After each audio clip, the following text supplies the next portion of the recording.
Já, velkomin að Rauða borðinu. Það margt í boði í kvöld. Hér aftast í þættinum að þá ætlar María Pétursdóttir og Sara Stef að fara yfir femínískar fréttir þessara viku. Og María ætlar líka að ræða við Gunnlaug Má Brím sem formaður sjúkraþjálfara félagsins kjarabaráttu þeirra stéttar og kannski stöðunni í heilbrigðiskerfinu en kannski ekki síst svona mönnun sjúkraþjálfara fram í tímann sem að kannski horfir ekki svo vel við. Við fáum 2 úr Eflingu verkfallsverði koma hingað eins og oft áður og segja okkur fréttir úr verkfallsverslunni. Þetta var stór dagur hjá Eflingu í dag, byrjuðu ný verkfall, olíuflutningamanna og sendibílstjóra eða vöruflutningabílstjóra og fleiri hóturum. Þannig að var fundur í Hörpu og loksins byrjaði eitthvað sem að gæti orðið kjaraviðræður í Karphúsinu sem að raunverulega hefur aldrei verið í Eflingadeilunni. Þorvaldur Gylfason skrifaði grein og birti á Heimildinni þar sem hann lagði til að við ættum kannski að þjóðnýta stóru útgerðarfyrirtækin. Þetta krafa sem ekki hefur heyrst lengi og ég ætla að spyrja Þorvald hvað hann að meina og hvers vegna og kannski ræða aðeins sjávarútvegsmálin. En við byrjum á fréttum dagsins. María, hvað segir þú? Já, heyrðu, það náttúrulega Eflingamálin, það Efling og Efling eins og ekki Það núna segist Ástráður ætla að kanna hvort að hægt sé að byrja eða hefja viðræður. Já, hann gaf þeim pásu. Já. Nú verður það að setjast niður bara klukkan 8. Já. Og hann ætlar að reyna að finna út úr því í kvöld hvort það sé tilefni til þess að hefja raunverulega samningaviðræður. Já. Það ólíkt hljóðið í þeim fannst mér. Efling var náttúrulega mjög ánað að þetta var eiginlega fyrsta skipti sem væri verið að vinna í Karphúsinu. Einmitt. Já, fyrsti alvöru dagurinn í öllum þessum viðræðum, svokölluðu samningaviðræðum. Það marg komið fram að þau upplifa eins og aðalstöðin hafa aldrei heyrt neitt hvað þau voru að segja og aldrei haft neitt. Aldrei sýnt áhuga á því að heyra það? Nei. Þannig það kemur ljós eftir. Það var líka þau tíðindi gerðust að Halldór Benjamín Þorbergsson fór heim veikur. Já. Það var nú reyndar, ég horfði á hann viðtalið við hann í morgun á rúf.is. Já. Síðan svo spilaði í hátinn og víðar. Já. Það var hann svona hálfveg mikilvægur, verður að segja. Já. Ég held að hann hafi mætt svona hálfveikur. Já. En hann var herskár. Já. Hann ætlaði ekki að koma. Hann ætlaði ekki, nei, hann alveg, mér finnst það svo skrítið að ég meina það eru kjarasamningar lausir, það verið að semja og annar viðsemjandinn segir bara, ég ætla ekki að gefa neitt eftir. Nei. Það gerist ég ætla ekki að bjóða neitt nema bara þetta, punktur. Ég býð bara þetta í íbúðina þína og ekki krónu meira, það bara slis. Stundum virkar það, stundum springur allt í loft upp, eins og ekki náttúrulega núna. Eins og núna. Deilin náttúrulega sprungin í loft upp. Já. Og ég held að sé að koma í ljós svolítið þessa dagana að út af hverju hún sprungin í loft upp. Það náttúrulega samtök atvinnulífsins bara hnika sér ekki, heyr ekki hvað Efling að segja. Nei, og svo svona út í samfélaginu líka, það enginn að átta sig á. Ég var að keyra í dag og hlustaði á Bylgjuna og þar var einmitt verið að hringja inn og eitthvað þarna í seinnipartinn sko. Reykjavík síðdegis og það var Eflingamaður sem hringdi inn og þau voru einmitt að spurja útvarpsfólki, já veistu hvað verið að semja, eða hvað Efling að fara fram á mikið, þau vissu það greinilega ekki. Nei, það er svo fólki sem að sá þáttinn. Já, þau hefði ekki hugmynd heyrir þetta hjá Eflingafólki, að það er svolítið sárt yfir fréttaflutningum. Þau komur óvart þegar þau koma hérna í verkfallsverslunni, hvernig þau tala til þessum rúf, þau upplifi svona sig hálfsveikin, það get ekki fengið eðlilegan fréttaflutning af sínum málum. Einmitt.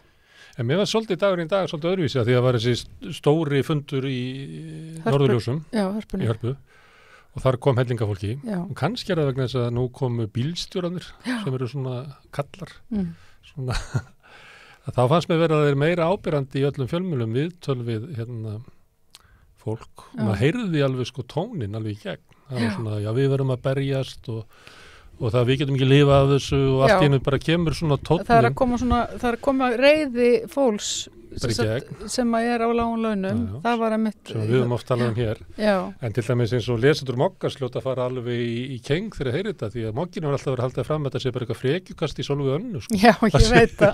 Þetta snúist ekkit þú veist, neitt annað heldur en hennar persónu, að því hann langi svo mikið í verkföll, sem er náttúrulega bara alveg frálegt. Moggi vitnaði í þennan fund.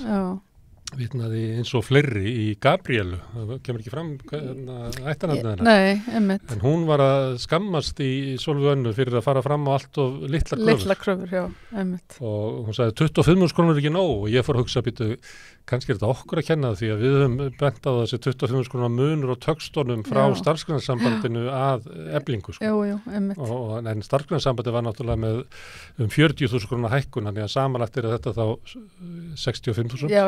Og svo er það eitt sem að við ættum nú kannski að draga fram og við höfum, ég man ekki til þess að við höfum spurt Eflingu út í að þau höfnuðu því að sko hagvaxtaraukinn 13.000 sem átt að koma í apríl yrði felldur inn í kröfunar. Já. Þannig að þegar ég var eitthvað að hlusta á Anna Gabrielu, hvert yfir 20.000 þá áttaði ég mig á því að ég er ekki alveg viss hvort hann sé inn í kröfunum eða ekki.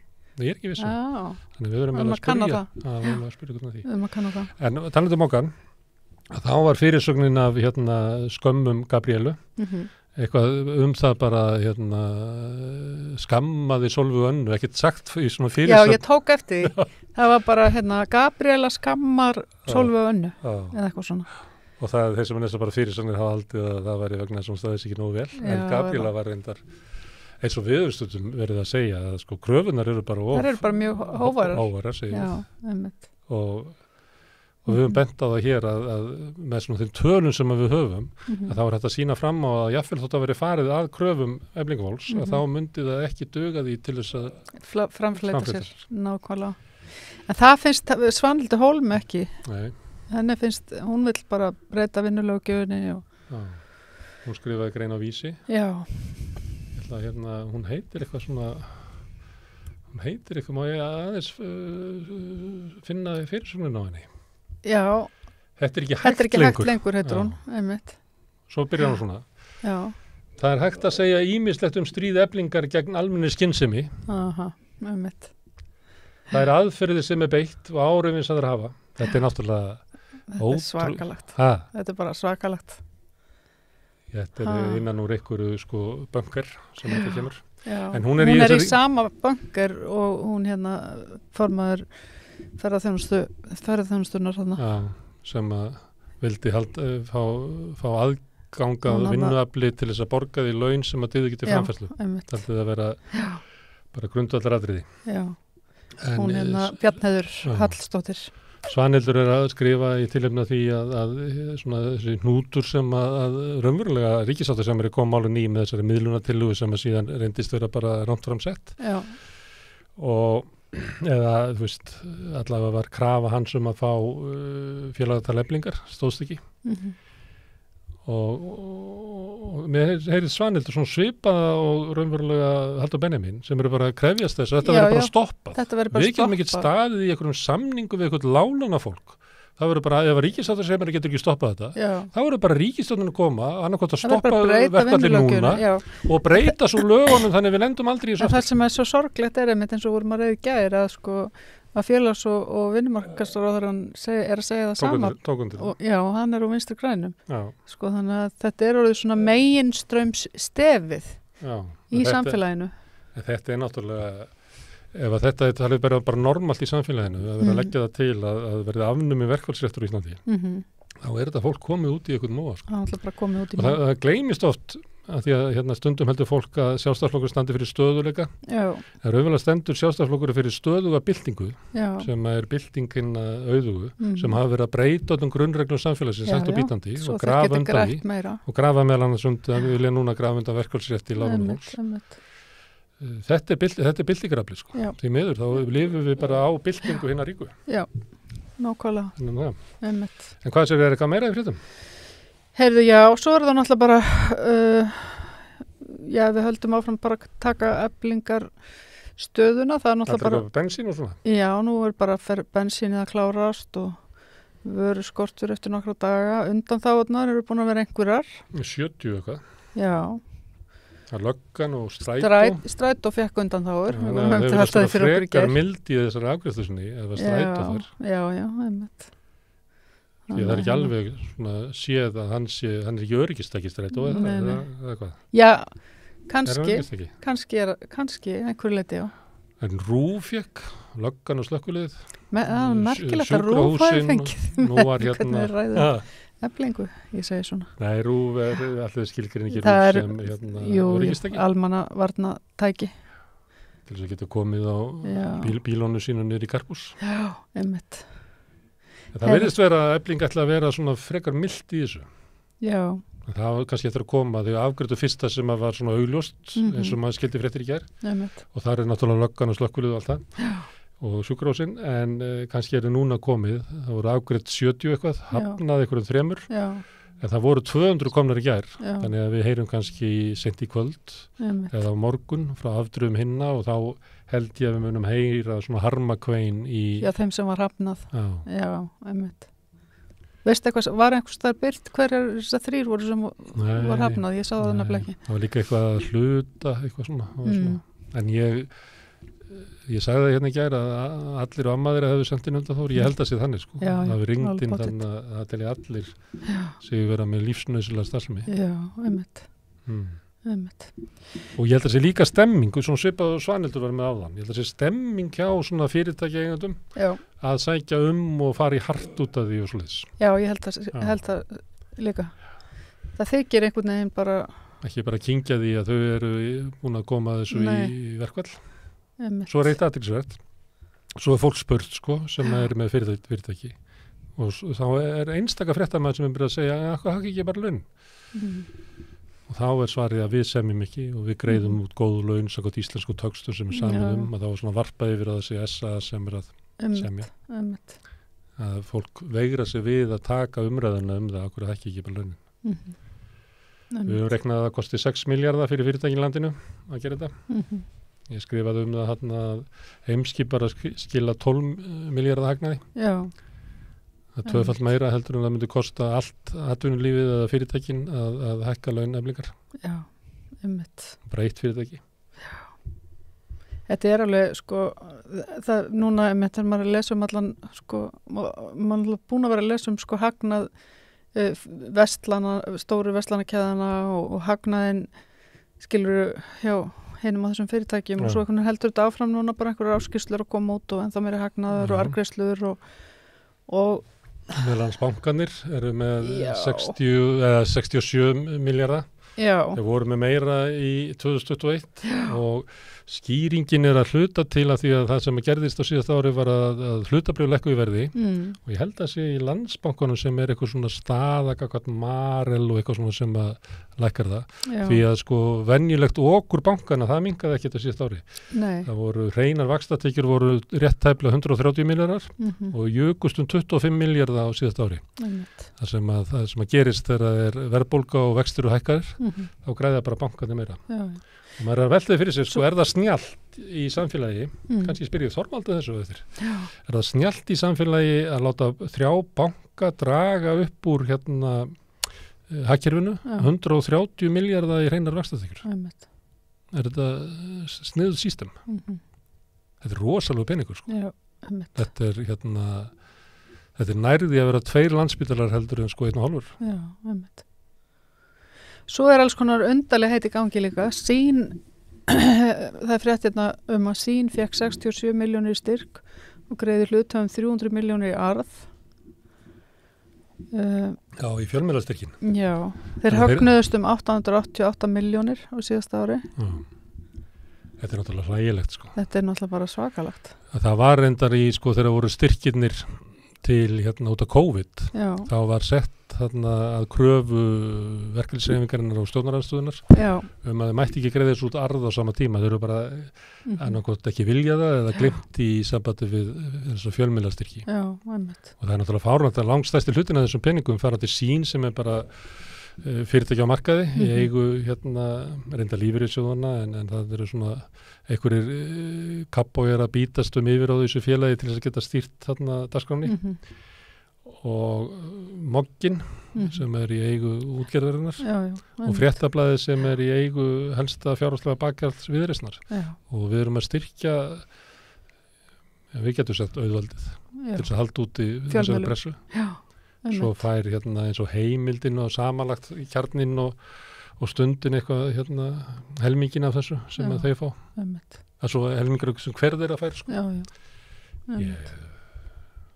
Það við skulum ekki tala fjölmiðlastyrk. Ég er á móti þessu. Ég held að minnst að styrkja blaðamenn beint. Það er kerfi sem er notað til þess að efla bókútgáfu. Þá styrkjur þann sem að býr upphafspunkturinn. Og með því ertu að styrkja sko prentaran, bóksalan, bókútgefandan og allt ferlið. Miklu snjallara heldur en að taka alla rithöfundastyrkina og láta forlagi fá þá. Eða minnst það asnalegt. Já, það er svolítið asnalegt. Það var ein frétt af því að talandi Heimildina að Heimildina hefur ekkert sérstakann áhuga á verkalýðspólitík sem er svolítið ráðandi í öllum öðrum fjölmiðlum. Þannig að voru svolítið svona aðrar fréttir á Heimildinni í dag. Ber annars að Orri Hauksson, forstjóri Símans er með 9,7 milljónir á mánuði. Hann hækkaði 53% á síðast ári í launum. Hann er með 26-föld lægstu laun. Það er það sem ég vil að segja, sko, þetta eru fréttirnar sem maður er að lesa núna dag eftir dag. Á meðan fólki á lægstu laununum er að berjast einhverja smá launahækkun. Og fær einhvern veginn svona viðmót eins og frá Svanhildi og fleirum. Og það er eitthvað svo ofboðslega skakt við þetta. Það er eitthvað svo ofboðslega skökk umræða. Ég held að, sko, launahækkunni hans á síðast ári voru 4 milljónir. Á mánuði. Sko. Á mánuði, já, einmitt. Launahækkunni á 4 mánuði. Heyrðu, þú varst að fjalla aðeins líka á samstöðinni,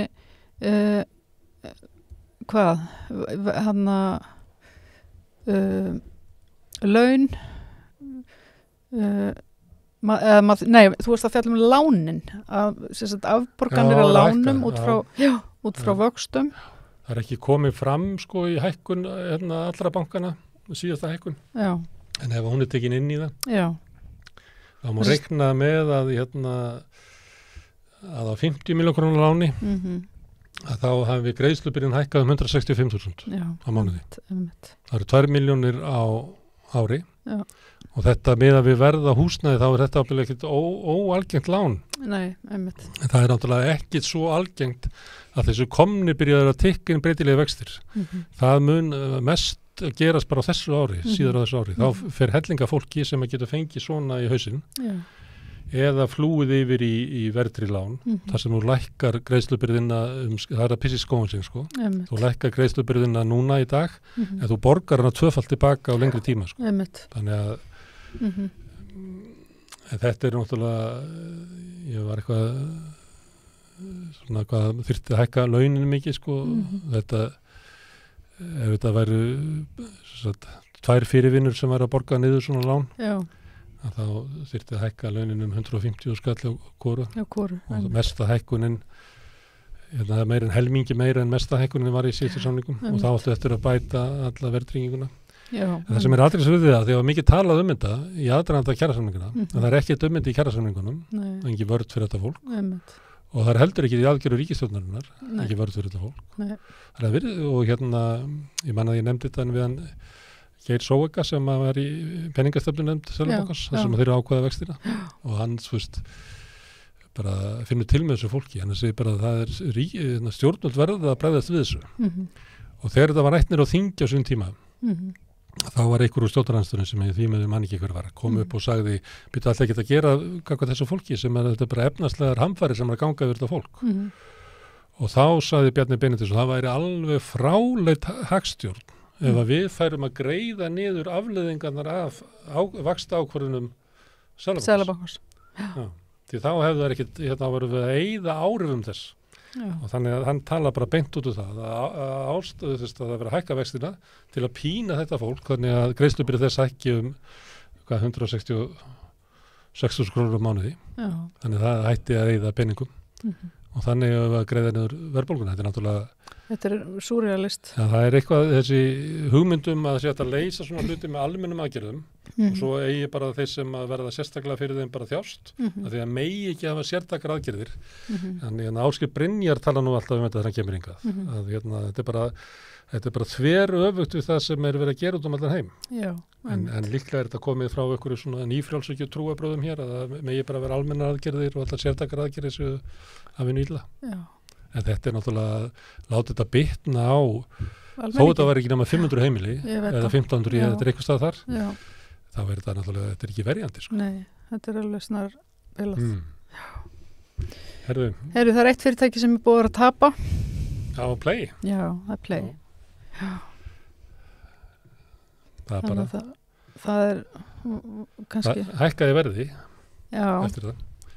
Já, eftir að tapa því. Já, það er þetta er keyrt áfram með einhverju væntingu sem við skiljum ekki. Nei, nákvæmlega. En það er Jón Gunnar Ottosson sem var forstjóri Náttúrufræðistofnunar. Hann gerði svona svolítið allt vitlaust á Facebook og einhver tók þetta upp síðan líka. Hann birti mynd þar sem hefur verið undirbúið gróðursetningu trjáa. Já. Og sagði það að selja fólki kolefnisjöfnun út á skógrækt væri bara skam. Hann sagði í fyrsta lagi þá með því að ryðja eða opna jarðveginn með þessum hætti að þá hleypur út kolefnum og það hefur neikvæð áhrif og hann sagði efast að það næði að jafna svo 10 árum. Það væri takið miklu meiri tíma. Þannig að það væri af einhverju áhrif til kolefnisjöfnunar að það væri löngu búið að urða bílinn eða þetta kolefnisjafna bíliðinn þá er hann löngu komin á haugana áður en að fræðilegu möguleiki að skógurinn farið að skila Mér finnst þetta mjög athyglisvert því mér finnst allt... Nú vorum við Votlendissjóðanum daginn sem að vera bara skam. Skam, já. Það er allt í kringum núna, mér er búið að finnast þetta mjög undarlegt og hvernig líka fyrirtæki geta keypt sig frá alls konar. Þetta er too good to be true einhvern veginn og það er að sýna sér núna greinilega að þetta er alveg dálítið too good to be true. En þetta er eins og mikið hittamál og þetta er að fá með og á móti skógrækt. Já, það er rosalegt hitamál. Þú getur sprengt upp kvöldurabóð með þessu. Já. Það er alveg svakalegur hiti. Herðu, finnum Jón Gunnar og Grillumón vinninn. Herðu, svo var hún að hætta? Já, Nicole Sturgeon, hún var að hætta. Önnur kona sem hættir, nefndi grimmd stjórnmálana. Já, það er svolítið svona, kannski svipaðar forsendur mögulega. En ef að hún þolir þetta ekki, hún hefur nú verið mjög vinsæl. Ég hef nú eitthvað að googla hérna áður en þátturinn byrjaði. En hún er ekki eins vinsæl og hún var kannski fyrir nokkrum árum. Nei. En hún er náttúrulega fóringi í flokki sem er með afgerandi meirihluta á þinginu. Þannig ef að hún þolir illa mótlætið í stjórnmálum, þá veit ég hvernig hinn er að þola það sko. Nei, einmitt. Það var búin að vera báðar í svona 8 ár eða eitthvað svo leis. Hún er búin að stittra í Nýja-Sjálandi. Hún var bara rétt byrjuð þegar COVID kom. Já, var hún ekki búin að vera 2 kjörtímabil? Nei. Ég veit ekki það. Ég held það. Já. Ég bara tala um það sem ég held. Mér minnir á hana. En hún var reyndar, það var alveg augljóst að hún var eiginlega búin að, fyrsta lagi var hún búin að tapa öllum vinsældi sínum, hún fór nú alltaf upp í 84% approval rating, sem er bara fáherð staða fyrir nokkuð stofnum, en hún var komin niður fyrir 20%. Og flokkurinn hennar var alveg ljóst, það er kosningar núna í haust. Hún væri ekki að fara... Nei, þannig að raunverulega hætti hún bara sömu ástæðum og stengur Jóð hætti fyrir kosningarnar 2013. Svona gera flokki sínum greiða. Já, hún hleypti Katrín með. Flokkin. Já, ég las þetta þannig sko. Já, einmitt. En ég held að það er ekki við Sturgeon. Nei, ég held ekki sko.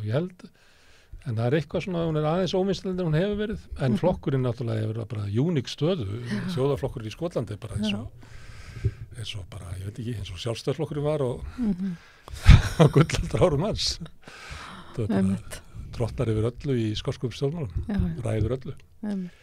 Herðu, við erum búin. Jáp. En við ætlum að halda áfram að tala fréttir dagsins. Það er náttúrulega eina fréttum þessara missera er boðuð breytingar á sjávarútvegsstefnunni Og Þorvaldur Gylfason hérna var eitthvað að velta fyrir sér hvað við getum gert og laðið til viðtaka þjóðnýtingu.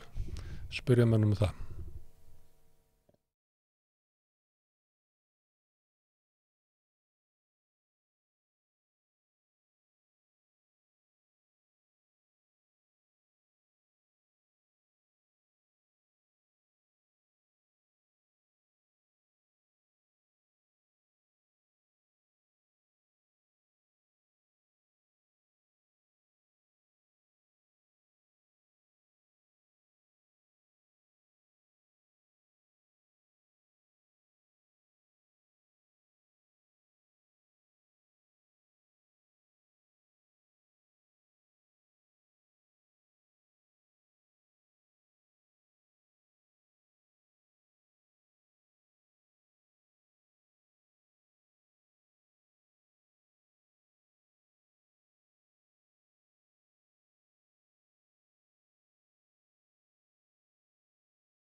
Herðu, það sjávarútvegsstefnan og helviti skótin. Þorvaldur Gylfason er hingað kominn, mjög blessaður. Sæll. Herðu, þú varst nú með þjóðnýtingu í fyrirsögn og hefur ekki sést í og prenti í HR-stíð. Hvað meinar það? Málið sára einfalt að það löngu tímabært að skila sameignar-auðlindinni í sjónum til réttseiganda sem eru fólki í landinu. Þannig að það njóti rentunar af sinni eign. Þetta hefur blasað við í 50 ár. Ég staðið í þessari baráttu sjálfur frá því ég flutti til landsins fyrir 40 árum. Og mér eldri menn sem sumir eru ennþá uppistandandi eins og Þorkell Helgason, prófessor og fyrrverandi ráðuneytisstjóri, þeir hafa staðið í þessu í 50 ár og eru enn að. Það hefði átt að vera hægt að virða þjóðarviljan án meiri háttar uppstokkunar á fyrri tíð og að loka staðfesting þess birtist í þjóðaratkvæðagreiðslunni nýja stjórnarskrá 2011 þar sem 83% kjósenda í þjóðaratkvæðagreiðslu sem Alþingi bauð til listu sig fylgjandi stjórnarskráákvæði ævarandi þjóðareign á auðlindinni. Þetta stendur að vísa í lögum, það er bara ekki dugað til. En þegar Alþingi vogar sér síðan að vanvirða þjóðarviljan eins og hann birtist svona skýrt í þjóðaratkvæðagreiðslunni nýju stjórnarskrána 2011, að þá þurfa menn að hugsa sinn gang. Ég hef beðið þolinmóður núna í hvað er komin 12 ár frá því að við unnum þennan frækilega sigur í þjóðaratkvæðagreiðslunni, en Alþingi sýnir engin merki þess að það ætla að gera annað en að hegða sér eins og handbendi ólígarkana í sjávarútvegi. Og við það er ekki lengur búandi. Við sjáum hvað heimsbyggðin er að gera við rússnesku ólígarkana. Það blasir við. Og nú held ég að íslensku ólígarkarnir og umboðsmenn þeirra á Alþingi þurfi að fara að hlusta betur á það sem við höfum verið að segja í öll þessi ár. Málið graf alvarlegt vegna þess að Ísland heldur áfram að hrapa niður eftir listum yfir lýðræðisríki. En helsta lýðræðisstofnun Evrópu tiltölulega ný af nálinni, hana reka stjórnmálafræðingar við Háskólann í Gautaborg í Svíþjóð. Og það 180 löndum raðað eftir því hversu vel þau standa að lýðræði heima fyrir. Og eins og við erum að búast auðvitað Danmörk og Svíþjóð í efstu 2 sætunum. En Ísland sokkið niður í 25. eða 7. sæti. Hver eru nágrannar okkar þar? Manstu það? Bandaríkin 2009. Gerðspiltu stjórnmál. Já, nákvæmlega. Og sko við höldum áfram að sökkva dýbra og dýbra í þetta fenn og bara við það má ekki lengur búa. Og þess vegna segi ég úr því að stórfyrirtækin í sjávarútvegi og stjórnmálamennirnir gátu ekki komið sér saman lausn sem að fólki í landinu getur sætt sig við og þá er ekki bara að tala þjóðaratkvæðagreiðsluna 2011, ég er að tala bókstaflega hverja einustu skoðanakönnun sem hefur verið birt málið í 40 ári eða meira.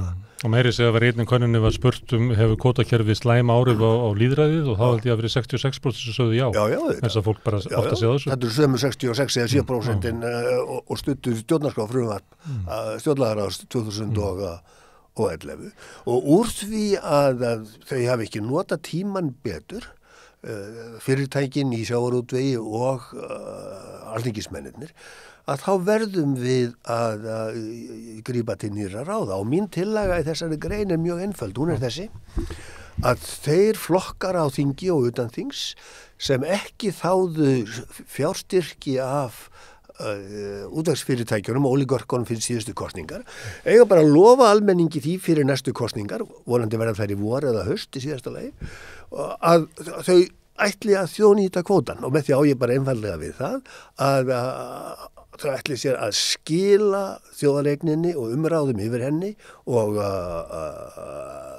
tekjunum sem hægt að hafa af henni til réttseiganda sem er fólki í landinu og þessir flokkari ættu þá að leggja bara önnur ágreiningsmál til hliðar.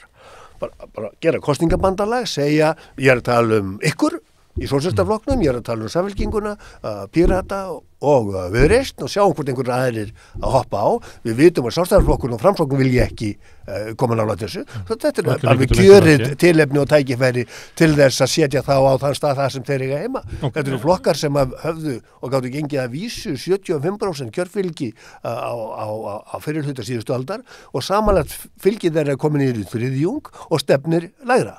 Og þetta er með þriðjungurinn sem greiddi atkvæði gegn nýju stjórnarskránum 2011. Og nú bara orðið tímabært í ljósi þess sem er að gerast að setja þetta fólk til hliðar, biðja það núna að taka til í sínum ranni utan ríkisstjórnar í 1 eða 2 kjörtímabil að mesta kosti, meðan aðrir ganga inn og moka flórin. Og þetta þarf að gera og það þarf að varast það að fara að þvæla eitthvað útfæslu atriði eins og mönnum tókst að drepa kvótaumræðun og dreif með eilífu þruglu Moskvastærð og annað. Spyrjum ekkert að því. Málið er þetta er bara tvöfaldsstrategía. Við myndum nýja meirihluta á Alþingi, nýja ríkisstjórn sem lofar því að skila sameignarauðlindinni í réttar hendur og auðveld leið til þess auðvitað að staðfesta nýju stjórnarskrána sem þeir áttu að vera búin að fyrir löngu og sannaðu til og svo geta þeir haldið kosningar og þeir munu sigra þær með yfirburðum og þá getur þau byrjað að finna leiðir til þess að ná sameinari lendingu í málum þar sem að þeir kunnið að hafa ólík sjónarmið þegar upp er staðið. Leggið ágreiningi til hliðar, þetta er lykilmálið, leysið það og þá mun loksins rofa til á Íslandi, segi ég. Já, þú sagðir að frá því þú komst heima þá hefur verið að berjast gegn þessu og ég man eftir þér hérna fyrir aldamót að þú talaði uppboðsleiðina. Hérna, hver er munurinn á þessari tillögu og því sem að þú hefur verið að berjast fyrir og sumuleyti er uppboðsleiðin inni í stjórnarskráni með því að tala fullt gjald og það allt. Þú nú ert að biðja mig að fara að tala Moskvastærð, sko. Það er ekki Moskvastærð. Það er ótímabært. Ég er að spyrja þig, hver er munurinn á því sem þú ert að segja núna og þú sem þú hefur sagt áður? Ertu semst að opna fyrir að séu fleiri útfærsluleiðir? Nei. Það er engin munur því og þessu og því sem ég hef sagt áður, nema bara núna er stungið upp á uppstokkun sem er fólgin í því að færa eignarhaldið á stóru útgerðunum yfir til ríkisins, hversu lengi sem að sú skipan stæði. Á fyrirtækjunum sjálfum? Já, á sjálfsögðu. Og við þurfum að leita leiða til þess að ná aftur eignunum sem að sumt af þessu fólki hefur sölsað undir sig. Svo þetta er hversdagslegt viðfangsefni út í heimi. Við byggum við lénsskipulag á 18. öld og 19. og hvernig komast út úr því? Nú með eigna upptöku og sjálfsögðu við skiptum landinu upp Og Íslandi hefur verið að fara í öfuga átt, hér hefur verið að koma á lénskerfi í sjávarútvegi, þar sem að sumir neðar til þess að leigja illa fengnar eignir af ólígarkonum og við það bara alls ekki búandi og allra síst á 21. öld. En sjáðu, ekki biðja mig að fara að útskýra hvernig á að þjóðnýta. Það bara verið að þjóðnýta út í heimi, alveg svo það verið einkavæða þar sem það á við og það fullt af ríkisstjórnum í London og París og Róm sem eru að fást við þetta og það bara fullt af sérfærið þekkingu sem hægt að fá aðgang að bara með einu símtal út í heim. Ok, þá spyr ég í nafni þeirra sem eru efins. Teldi okkur kjark og bent á dæmi út í heimi sem að sýna þetta hægt og þetta sé hversdagslegt eins og þú ert að tala þetta sé bara sjálfsögðar hlutur og hversdagslegt. Nei, gerum hitt fyrst. Fyrst skulum við... Nefndu dæmi það sem verið að þjóðnýta út í heimi. Núna, til dæmis ítalska ríkisstjórnin í alvarlegum hugleiðingum endur þjóðnýtingu símafélagsins. Þar, bara eftir einkavæðingin 1990 eitthvað, og tótt ekki takast nógu vel. Og þetta bara eitt hverslega dæmi. Sama á við enskar vassveitur og franskar veitur og svo framvegis. Með öðrum orðum, þarna eru sumstaðar vinstristjórnir, sumstaðar hægristjórnir og þetta bara hverslega viðfangsefni. Þegar ríkið klikkar, bregst hlutverki sínu, eins og það gerðist í ríkisbankakerfinu hér á sínum tíma á síðustu öld, að þá vaknar krafan einkavæðingu, allir ég hef ekki verið fyrstu til þess að heimta einkavæðingu bankana á sínum tíma, en svo fór útfærslan alveg hreint norður og niður og þess vegna þurfti að þjóðnýta bankana 2008, þannig að við þurfum ekki að leita lengra, bara heldur niður á Austurfjöll, til þess að finna nýtt dæmi nýlegt dæmi þjóðnýtingu. Þeir voru verðlausir bankanir, en það verður að finna verðmiða á Samherja og Brim og Ísfélagið bara alveg svo þarf að finna verðmiða á Símafélagið á Ítalíu og svo framvegis. Það verið að gera þetta út í heimi, þetta engin vandi og þeir sem að vilja þvæla Moskvastærðina í þessu og svo framvegis að þeir gera það, ekki þú en þeir munu hinir gera það bara til þess að reyna að dreifa athyglinni. Lauf mér gefa bara dæmi úr íslenskri sögu. Þú þarft ekki að vera sammála mér þegar ég segi að árangursríkasta umbótastjórnin sem hefur verið mynduð á Íslandi var viðreisnarstjórn Ólafs Thorson 1960 sem umbylti efnahagslífinu hér, gerði að vísu bara helmingin að því sem hefði þurft að gera, finnst mér, láta það leika myndi hluta. Heldur þú að þeirra verða að þvæla í kosningabaráttunni 59 smáatriðin í þessu, hvað ætla að gera við þetta og útgerða fyrirtæki og hittar og auðvitað ekki, þau ekki neitt. Þeir bara lofuðu því að hreinsa til og það dugði og svo náðu þeir kjöri og hreinsuðu til og svo komu nýja kosninga 4 mánuðum seinna og þeir höfðu frækilega sigur þar. Þetta formúlan sem ég að stinga upp á við þig sem leiðtoga Sósíalistaflokksins og Samfylkinguna og hennar nýju forystu og Pírata og Viðreisn sem á heima í þessu bandalagi. Peningarnir sem Viðreisn þáði af útvegsfyrirtækjunum fyrir síðustu kosninga voru algjört smottir, það voru heldur 600.000 eða 700 eitthvað svoleiðis.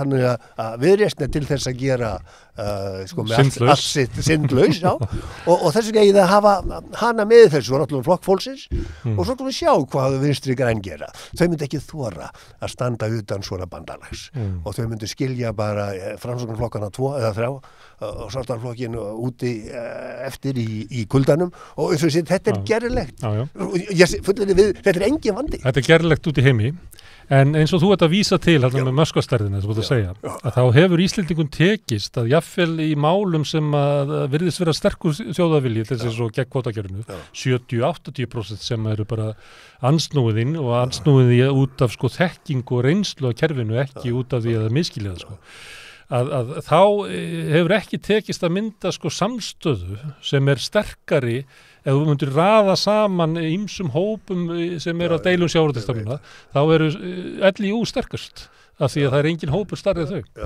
Þetta henni íslenska rökræðu og pólitíska hefð. Já, þetta partur af vandanum, en svo annar partur sem nú viðkvæmari, og hann þess að Ísland öðrum þræði Rússland. Menn einhvern veginn svo vanir því að það sé farið illa með þá og þau séu auðmýktir og barðir á alla lund, bara eins og rússneskur almenningur, þetta vita allir sem hafa setið veldursborði í Moskvu eða Pétursborg, að einhvern veginn gefast upp of snemma. En núna eru mikla breytingar af vendum í Rússlandi. Ég eigi von til þess að Rússland verði orðið sko alvöru lýðræðisríki eins og við höfum þau í Vestur-Evrópu sko innan 2-3 ára, að það sem mistókst 1990 fyrir mistök Bandaríkjamanna og annara að það fari ekki aftur á versta veg ef Úkraína sigrar í stríðinu eins og ég vona og von á og þá mun á einhverjum tíma óttast hann getur orðið svolítið langur, en þá mun innvolsið í hugarfari Rússa breytast. Þá munu þeir segja við höfum látið berja okkur í mörg hundru ár, fyrst af keisurunum og svo af kommunistunum og svo af ólígörkunum. Núna þurfum við að taka upp nýja siðu. Og ég held að þetta 30 ára tímabil frá 1990 fram til stríðsins í Úkraínu að það opni augu. Það hörmulegt að skildi ekki takast betur til. Men ég var í hópi þeirra í útlöndum sem að mæltu með því að Rússar eru teknir inn í Evrópusambandið á sínum tíma. Það var lifandi umræðum þetta cirka 1995. En það fór ekki svo. Sumpart vegna þess að kaninn freistar til þess að hegða sínum málum og meðulum þannig að Rússland yrði áfram veikt sem var svakalega bommerta og ég trúi því ekki að þau endurtaki þá villu. Þannig að ég bjartsýnn sko fram í tíman, en þá verða Íslendingar að gera það sem ég að lýsa vonum að Rússar muni gera. Hættum að láta berja okkur. Rísum upp. Finnst þér að því að þú þekkir til í Rússlandi og það er oft talað um Rússland að það er svona aðferð til að lifa við Rússlandi eiginlega, þú veist, að skilja stjórn landsins svona til hliðar við sig. Og draga hana sundur og saman í háði. Draga hana sundur og saman í háði, en fyrst og fremst kannski að lifa bara í bókmenntum og einhverjum öðrum vegna þess að þetta er veröld sem að ég tel mig ekki geta haft nein áhrif á. Finnst þér þetta líkt með... Svolítið, ég held að partur af því hvers vegna svona mikið okkar besta fólki sko er í listageiranum, til dæmis í tónlistabransanum, er þessi að stjórnmál hafa ekki aðdráttarafl fyrir þá tegund af góðu fólki sko. Þangað dragast inn allt og margir sem að hneigjast af peningum og völdum. Leið mér að segja aðeins meira þetta. Því að þess að við orðið vart úti í heimi að stjórnmálaflokkar eru hættir að vera stjórnmálaflokkar sumir hverjir.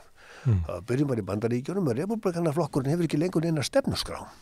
Hann er bara bandalag fólks sem að vill það eitt að lækka skatta af auðmönnum og til dæmis fyrir flokksþing republikanaflokksins þegar að Donald Trump var útnefndur forsetaframbjóðandi, það var engin stefnuskrá í fyrsta skipti. Og svona eru allir flokkarnir á þinginu í Moskvu. Þeir eru bara að halda bara á stimplum í höndunum til að stimpla það sem kemur frá Putin og hans mönnum í Kreml. Og mér finnst vinstrihreyfingin grænt framboð var orðin svona flokkur. Engin stefna, heldur bara tækifæris stefna, sem er að vísu stefna líka. Og það að gera út á sko ríkið sem vinnuveitanda handa fólki sem að hefði miklu lægri laun sko, eða þyrfti að sjá sér farborða hérna utan stjórnmálan og svo framvegis. Og svona hafa margir flokkar hver af öðrum fallið í þessa voðalegu gryfju, og það er nýkomið bókum þetta eftir helsta hagfræðing Rússa sem þurfti að eftir heimsókn skattalögreglunar á skrifstofunans, rektorskrifstofunans í háskólanum í Moskvu, að flýja bara þá kvöldi til Parísar. Hann vildi ekki detta út úr gluggan. Og hann hefur skrifað núna við annan mann, prófessor í Bandaríkjunum, bók sem að lýsir því hvernig þessi stjórnmálaflokkar eru orðnir svona og við þurfum að rísa upp gegn þessu. Það hefur ekki fjara meir en svounda lýðræðinu hér heima að við höfum að frálsa fjölmiðla ennþá. Það er bara eftir framförinni sem Fréttablaðið hefur tekið núna síðustu misseri, skrifa leiðar eftir leiðar í gegn spillingu sem það gerði ekki áður. Þannig að Morgunblaðið er eina blaðið sem að sér enga spillingu í landinu ennþá. Og þú veist, ég er ekki viss að Moggi verði þannig ennþá eftir 5 ár. Þannig að ég Moggi-batni líka? Ég held Svo er það Rússlandsbatni og kvótakerfið leysist og Moggi verði góður? Já. Og það er stutt á milli Moggans og Rússlands. Þú manst það þegar að Seðlabankastjóri Sjálfstæðisflokksins reyndi að selja Ísland í hendur Pútins og það var 2008 og þá vissum allir sem vildu vita allt það Pútin sem við vitum núna. Það var ógleymanlegur dagur. Og þetta mál er óuppgert. Það var ógleymanlegur dagur hjá mér því að það var pólsk vinkona mín sem kom í heimsókn til mín að hún taldi sig að ég geti hugsanlega haft einhver svona áhrif og sagði þú verður að fara og tala við mannin og þú verður að stoppa þetta. Það voru Pólverjum fannst þetta að vera vestutíðindi sem hefur nokkuð tímann heyrt að við ætlum að selja Ísland Rússlandi. Og sérðu, það fóru 3 menn á vegum Seðlabankans og einn ráðgjafi á fund í Kreml og þeir hafa aldrei verið spurðir hvað gerist á fundinu þetta er allt saman eftir. Herðu, hérna ertu búin að lesa tillöguna frá hópnum hennar Svandísar? Nei. Auðlindin okkar? Nei. Ég hef enga trú á því að það sé lestarefni sem verð þess að yfir það sé lagst. Þannig þú er enga trú á hennar nefndarstörfum til þess að búa til sátt sjávarútvegsstefnu? Enga. Og það sé ekki verið að gera sátt við þjóðina, verið bara að pakka saman stefnu LJU og selja þjóðinni? Nákvæmlega. Og sérðu þetta er svo ójafn leikur svo eru stjórnvöld þarna með fullar hendur fjár og sumpart frá ólígarkonum sjálfum að raða upp einhverjum silkihúfum og stilla þeim upp í rándýru sjónvars áróðusefni þetta minnir á Rússland. Já. Og mér þetta ekki í hug að ætla að fara að efna til að taka þátt í svokallari málefnalegri umræðu um þetta og á þessum forsendum. Hvað var ekki að mér í eitt andartak? Þú átt við bara aðferðin sem er notuð þarna og það sem er verið að reyna að tróða í almenning með einhverjum svona slikk myndböndum að þú bara finnur lyktina af þessu. Og hann leggur langar leiðir. Þannig horfur þetta um mér. Og þess vegna bara hvet ég ykkur enn til þess, myndiði svona kosningamandalag, gefiði kjósendum svona hátíðlegt lofvörð, að þá venniði sigur og þá gildir að vinna vel úr honum, svík ekki lofvörðið, heldur láta hendur standa fram úr ermum og þegar að það og þá geti ég ringt í mig eða aðra og spurt hvert eigum við hringi út í heimi til þess að fá tæknilega útfærslu á þessu, ég skal hjálpa ykkur við það ef þið kærið ykkur um það og svo þegar það er búið, þá færið aðra kosningar og þá munið stóra auka fylkingar. En eitt varðandi svona söguna að því að þjóðnýting, þetta er orð sem er þrungið merkingu og líka í sjávarútvegi, að þú kannast við að hvernig hefur verið talað um bæjarútgerðirnar og fleira, það var allt verið á haustnum og illa rekið. Myndur þú ekki óttast slíka um það? Nei, en eins og segi, enn og aftur, það er ótímabært að tala um það. Þjóðnýting hefur reynst vel þegar við hefur átt út í heimi, til dæmis frá breska velferðaríkið eftir stríð byggt upp með þjóðnýtingu eftir að Churchill tapaði fyrstu kosningunum eftir stríð og síðan var sumt af þessu einkavætt smám saman og stundum hefnast þjóðnýting og stundum missefnast hún og ef hún missefnast þá einkavæða menn og ef einkavæðing missefnast nú þá þjóðnýtamenni eins og við gerðum hér við bankana heima í okkur. Þannig þetta er miklu einfaldara og auðveldara viðregnar heldur en menn vilja láta vera láta. Og ef menn ætla að fara að hrópa kommunistar að þeim sem að biðja um þjóðnýtingu, þá skildum við bara hugsa út í það hvers vegna De Gaulle, hægri maðurinn, þjóðnýtti Renault eftir stríð, bílafyrirtæki, stærsta bílafyrirtæki Frakklands. Það var vegna þess að sjálfur Renault, stofnandi og eigandi fyrirtækisins, hann hafði framleitt hergögn handa nasistum. Og slíkur maður hentaði ekki sem helsti iðnjöfur Frakklands, hann var bara settur til hliðar. Og dómstólar komu að því. Og þetta ættu rússneskir oligarkar og vinir þeirra í sumum öðrum löndum að hugleiða þetta dæmi frá Frakklandi og önnur slík. Og svo erum við Íslendingar náttúrulega þannig að konski það svona besta sem hefur verið byggt upp í svona framleiðslu er til dæmis hitaveitan og Landsvirkjun sem er hvorutveggja opinber fyrirtæki. Segðu? Herðu, en ég nefndi þið áðan að þið vorum að fara yfir fréttayfirlit og vorum að fara yfir hagnað bankana og þar kom meðal annars fram að þeir skiluðu ykkur í manni gott á 67 milljörðum í hreinan hagnað en hreina vaxtatekjur þeirra voru 130 milljarðar og við vorum svona að reyna að átta okkur á því hvað það var í stóru uppæð og ég var að spyrja þig, er það snjallt fyrir samfélag að láta 130 milljarðar sem að velkjast hagkerfið ganga upp sem hreina vaxtatekjur hjá 3 bönkum? Ná, sjálfsögðu ekki. Þetta er bara því klassíski íslenski fákeppnisvandi. Það er engin samkeppni milli þess að þriggja samráðsbanka hér. Okkur heldur það hafa aldrei verið hlustað á kröfur mínar og annar að hleypa erlendu banka inn á Ísland til þess að lækka vaxtabyrðarnar sem eru lagðar á fólki í landinu. Og það vegna þess að þeir sem hafa ráðið þessu á Alþingi, að þeir vilja hafa fákeppnina áfram. Þeir vilja að bankarnir fá að halda áfram að rýja almenningin að skinni. Og þessi fákeppni ekki bara vandamál í bankageiranum, hún í byggingabransanum, hún hérna út allt. En hefur þetta ekki lamandi árið bara á fjölskyldur og fyrirtæki að þurfa að borga þetta? Að sjálfsögðu. Erum við ekki bara með óvenju stórt fjármálakerfi eða svona Wall Street sem að Main Street hagkerfi eða raunhagkerfi þarf að fóðra? Já, stórt og spilt. Það þurfti hrun til þess, nei, fyrir ekki hrun. Þegar búið var að einkavæða alla viðskiptabanka í Eystrasaltslöndunum 1990 og eitthvað, að þá krafist ég þessi sem ekki þarir að nú mætti ekki bíða lengur með einkavæði íslensku ríkisbankana sem höfðu verið morandi í vitleysu og spillingu áratugaskeið og á það var hlustað og þetta var gert og partur af þessu var að kveðja hingað heim fulltrúa frá Skandinaviska Enskildabankan sem var þá stærstu öflugasti banki í Norðurlanda, einn af þeim, og þeir komu hingað heim en þeim var sparkað úr landi til þess að rýma fyrir Björgólfsfeðgum og allir þekkja hvernig því máli lyktaði og að menn skuli ekki hafa dregið þá ályktun á þessari hörmungarsögu að strax eftir hrun áttu þeir að búa svo hnútana að þeir fengju góða og heiðvirða banka úti í heimi til þess að eiga mikilvægan hlut í íslensku bönkunum sem voru endurreistir á rústum hrunsins. Það er makalaust og það bara sýnir það að uppgjörið við hrunið það fór ekki fram nema til háls.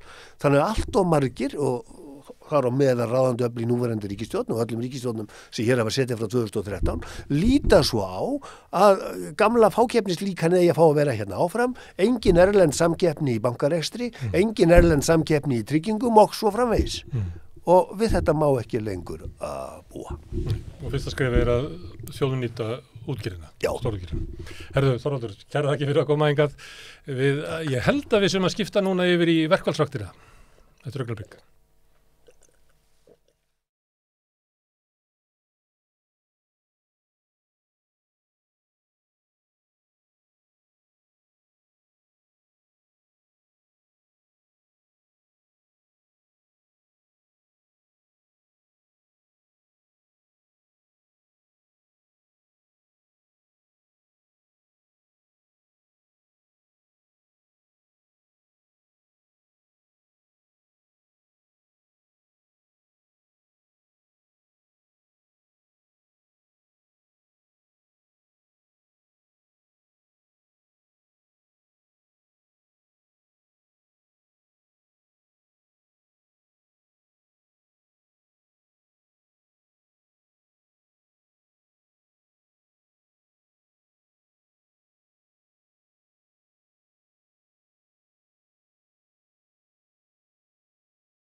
Þeir eru komið hérna tveir bílstjórar sem að voru bara að byrja í verkfalli núna í hádeginu. Það er hérna Emil Erlingur Jónsson og Örvar Þór Guðmundsson og þeir eru báðir trúnaðarmenn. Það er rétt. Herðu, Það má ég spyrja því að hafa verið hótelstarfsmenn sem hafa verið í verkfalli og þær voru að bætast við mikill slatti og þeir eru svona fámennar hópur, ekki bara 70 bílstjórar sem eru að fara í verkfall.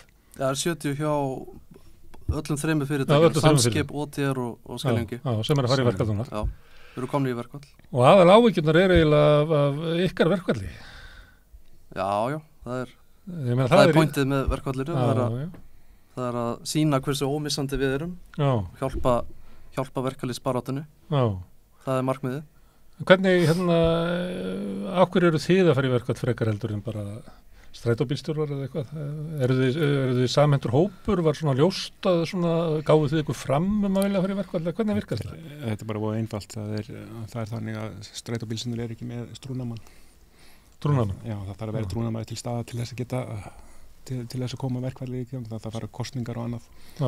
Og strætóbílstjórar ekki með trúnamann, en við erum trúnamenn sem hefur kynst og höfum unnið vel saman. Við erum búin að vera að tala svolítið saman bara olíubílstjóra bransan og til dæmis að við þurfum að taka ADR réttindi á 5 ára fresti. Sem er hvað ADR?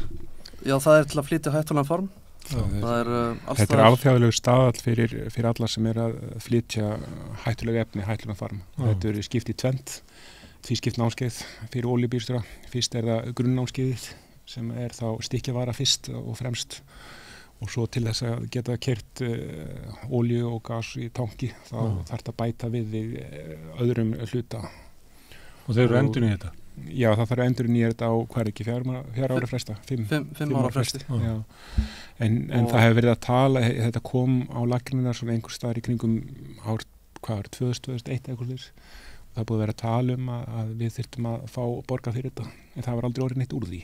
Sko allstaðar nánast allstaðar í Evrópu ef þú sækjur að allar að keyra vörubíla þá náttúrulega fylgir því ábyrgð og ákveðin laun en ef þú allar í Evrópu að keyra með tank einhver hættuleg efni þá náttúrulega rukkaði fyrirtæki meira fyrir þann flutning og þar að leiðandi eru hærri laun í því starfi.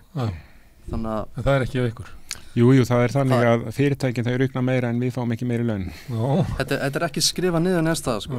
Hjá sumum fyrirtækjum þá náttúrulega bara sjá fyrirtækin ok, þeir eru með ADR-menntun, þeir eru þjálfaðir, við skulum bara borga þeim. Þannig að þið eru í svona sér réttlætisbaráttu inn í verkfallinu. Þeir eru ekki bara að fara fram á sömu hækkanir og eru í tilboði Eflingar, heldur viljið að þetta verði metið? Mér langar samt að árétta að ástæðan af hverju við erum í verkfalli er til að hjálpa láglauna fólki í landinu. Þetta er ekki bara svo við getum bara, við erum ekki það eigingjarnir, við viljum bara fara í verkfall til að hjálpa okkur sjálfum, bara svo við getum fengið einhverja launahækkun. Þannig að þið vissu bara að þið eru, það er svo mikilvægt sem þið eru að gera, að þið eru kannski sá hópurinn af Eflingar sem að verkfall ykkar hefur fljótast áhrif. Sko, málið er það að fólk áttar sig ekki á því að þessi varningu sem við erum með, olía, þetta er alveg rosalega gífurlegar afleiðingar á þess ef eitthvað fer úrskeiðis. Ef við tekum bensín til dæmis, ég er stundum að keyra 43.000 lítra af bensíni, það er ekkert smávagn, 43.000 lítra, frá Reykjavík til Ísafjarðar og þeir sem hafa keyrt til Ísafjarðar í vetrarveðri og öðru, þeir áttu sig á því að vegirnir eru mjóir og það er alls konar umferð og það getur verið hálka og svo í viðbúið það þá er blossamarkið á bensín ekki menn 55 gráður. 55 gráður? Já, það þarf ekki mikinn hita til að það kveikni í þessu. Þannig að við þurfum að sitja okkar eilífi hættu þegar við erum að keyra inn varning. Í viðbúið við það þá erum við að lenda í alls konar svona hættulegum aðstæðum þar sem við þurfum að hafa vit fyrir öðrum. Við þurfum að klifra upp á gröfur. Já, þeir sem eru Hvað þurfum að klifra upp á gröfur? Þeir sem eru í véladreifingu. Við þurfum að redda dísel á ótrúlausa staði, bara you name it. Og þegar það er vindur, það hefur Keyrið þið sérst á eitthvað svona framkvæmdastað og er það að dæla á ofan í grunn, til dæmis á Landspítalanum, ég var þar mjög mikið ofan í grunnunum, keyrði alltaf þar niður og setti öll tækin Þannig að þetta er ekki bara að keyra. Nei. Og það stafar heilmikil hætta þessu bæri fyrir okkur sjálf og svo þannig í umferðinu þá myndi ég segja það að það væri hagur fyrirtækjana að borga það há laun að hæfustu bílstjórar landsins sóttust eftir að komast í þetta. Því að málið er það ef að þetta er bara, fólk þekkir orðbragðið you get what you pay for. og ef þú borgar ekki nóg há laun þá það þannig að góðir bílstjórar þeir sækjast í stöðu þar sem fá hæst borgað og þá hættan á því að í þessum fyrirtækjum sem við erum í þá koma bílstjórar sem kannski ekki eins reyndir þeir taka námskeiðið að þau fyrirtæki borgar námskeiðið svo þeir eru búin að vinna í fyrirtækinu fá einhver ákveðna reynslu þá fara þeir eitthvað annað því það fór meira að borga það. En þá fyrirtæki bara að spara raunverulega smá pening en raunverulega gera allan flutningin miklu hættulegri. Já, þeir eru í rauninni ekki að spara neitt pening því að það kostar, þessi námskeið kosta eitthvað. Og svo þegar þú ert að fá óreitt mannskapinn þá hættan á að það veri skemmtur á bílum og tækjum miklu meiri. Háa starfsmannaveldi í þessum bransa, það getur alveg verið hættulegt fyrir þjóðfélagi. Já. Þú vilt ekki vera stanslaus með eitthvað sem alltaf bara með 1 eða 2 ára reynslu. Þú vilt vera, jafnvel þeir sem eru með 10 ára reynslu sem bransa, þeir eru ennþá að læra nýja hluti og að skapa reynslu og alltaf að koma í veg fyrir tjón. Skilur við? Ef þú veist að því að þú ert að mæta manni með 43.000 lítra bensíni myndir ekki líða betur eða vissir það að þetta væri ekki einhver sem hann íbúin að taka aukskipti. Sérstaklega því að veginir eru víða svo mjóir að það alltaf hægt að mæta stóru bílum. Það engar vegaxlir eða neitt. Og það gerist alveg að speglar eru að brotna af og þeir skella saman á vegum. Þeir eru það mjóir. Stundum bara geta þeir ekki mest. Það var ekki Halldór Benjamín sem sagði að þið væru hálaunamenn. Já, hann sagði það að við vorum hálaunastétt kalla. Og konurnar sem vinna sem bílstjórar í okkar fyrirtæki voru alls ekki ánægðir með það. Nei, þetta er ekki bara kallar. Nei, það eru fleiri en einn konur sem vinna sem bílstjórar hjá okkur. Þú getur farið í fullt af fyrirtækjum og hort á heildarlaun fyrir skatt og þú getur séð í fullt af fyrirtækjum í alls konar brönsum séð 600, 700, 800, 900 í heildarlaun. En það segir ekkert í rauninni neitt, þú veist. Það er mikil vinna á bak við það. Það sem við erum að biðja að gera er að byrja að semja. Skilur og fá eitthvað skrifa niður í sérkjara samningin okkar og semja við SA bara að koma þessu á pappír að meta okkar ábyrgð og ADR mentun og þjálfun í þessum bransa. Það eina sem við erum að biðja að byrja að semja. En mér fannst það þegar hann var að segja þetta svona eins og að verkafólk mætti ekki hafa sæmilegar tekjur. Já, það hljómaði svolítið þannig. Það alveg rétt til þér. Já. En kannski, svo hefur það líka breyst. Ég veit ekki hvað það er búin að vera lengi, en fyrir svona einhverjum árum, þegar ég var að vinna verkamannavinnu, að þá var yfirleitt borgað rúmlega taxti. Hefur það breyst hjá ykkur kannski? Ertu að tala grunnlaun? Já, bara svona í gamla daga þegar maður var að vinna. Rúmlega taxti? Já, það var ekki alltaf bara greitt eftir taxtanum. Já. Það hefur verið... Er það núna, er það öllum greitt bara eftir taxta? Já, það er taxtakerfi hjá báðum fyrirtækjum. Málið það að... Þú færð ekki aukalega greitt frá fyrirtækinu af því að þau vilja halda þér eða? Nei, málið er það að... Við getum ekki sagt það því að hver getur samið fyrir sjálfan sig. Hvað haldið þið? Já, það getur vel verið. Svo málið er það að þarna fyrirtækin allan að olíudreifing, þeir borga samkvæmt töxtum Eflingar. Og við erum undir þarna kjarasamningum Eflingar. Þannig að þú getur bara farið inn í þá og svo skoða það og þá veistu svona nokkurn veginn hvað við erum að fá borgað. Og það er bara það sem að þeir fara eftir þegar þeir semja laun við fyrir okkar bílstjóra, það eru launatöflar Eflingar. Og þá er til bálkur sem heitir, hvað heitir það, vélarstjórnendur 1 og 2 eða eitthvað. Já, ég man ekki hvað það hér nákvæmlega, þetta er tækjastjórnandi. Tækjastjórnandi, já. En í sérkjara samningnum okkar, það er kafli sem að tala að við erum í rauninni í flokk 17, það er undir hópbifreiðarstjórum. En núna í nýjastu kröfu þá er Eflingar, þá er verið að krefjast þess að flokku 17 fari upp í flokk 19. Það er bara eitthvað 5 skall held ég, munur. Ekki mikill munur. Ekki það mikið, en eitthvað allavega. En það sem hann er að segja í rauninni er að við erum með samme laun og rútubílstjórar. Já. En hvernig nú eru þau valið inn í verkfall, hvernig því svona tekið? Hvernig er stemmingin í hópnum? Hvað segir fólk sem þið hittið? Mikill stuðningur. Allir sem ég hitti er að segja bara vel gert og bara gangi ykkur vel og vonandi semja þér við okkur. Það er það sem þetta snýst það er að semja. Við höfum sjálfstæðan lögbundin samningsrétt, Efling. Þannig að það er bara verið að neyða annan samning ofan á okkur og við bara samþykjum það ekki. En nú er þessi tónn ekki alveg svona í fréttum. í fréttaflutninga þessu. Það verður verið að lýsa Eflingu sem svona, það er náttúrulega fyrst og næst alltaf verið að tala Sólveigu Önnu eins og hún sé að gera þetta bara einhverju frekjukasti og eins og að það sé ekki kröfu frá ykkur. Hvernig finnst ykkur svona fréttaflutningur að þessu?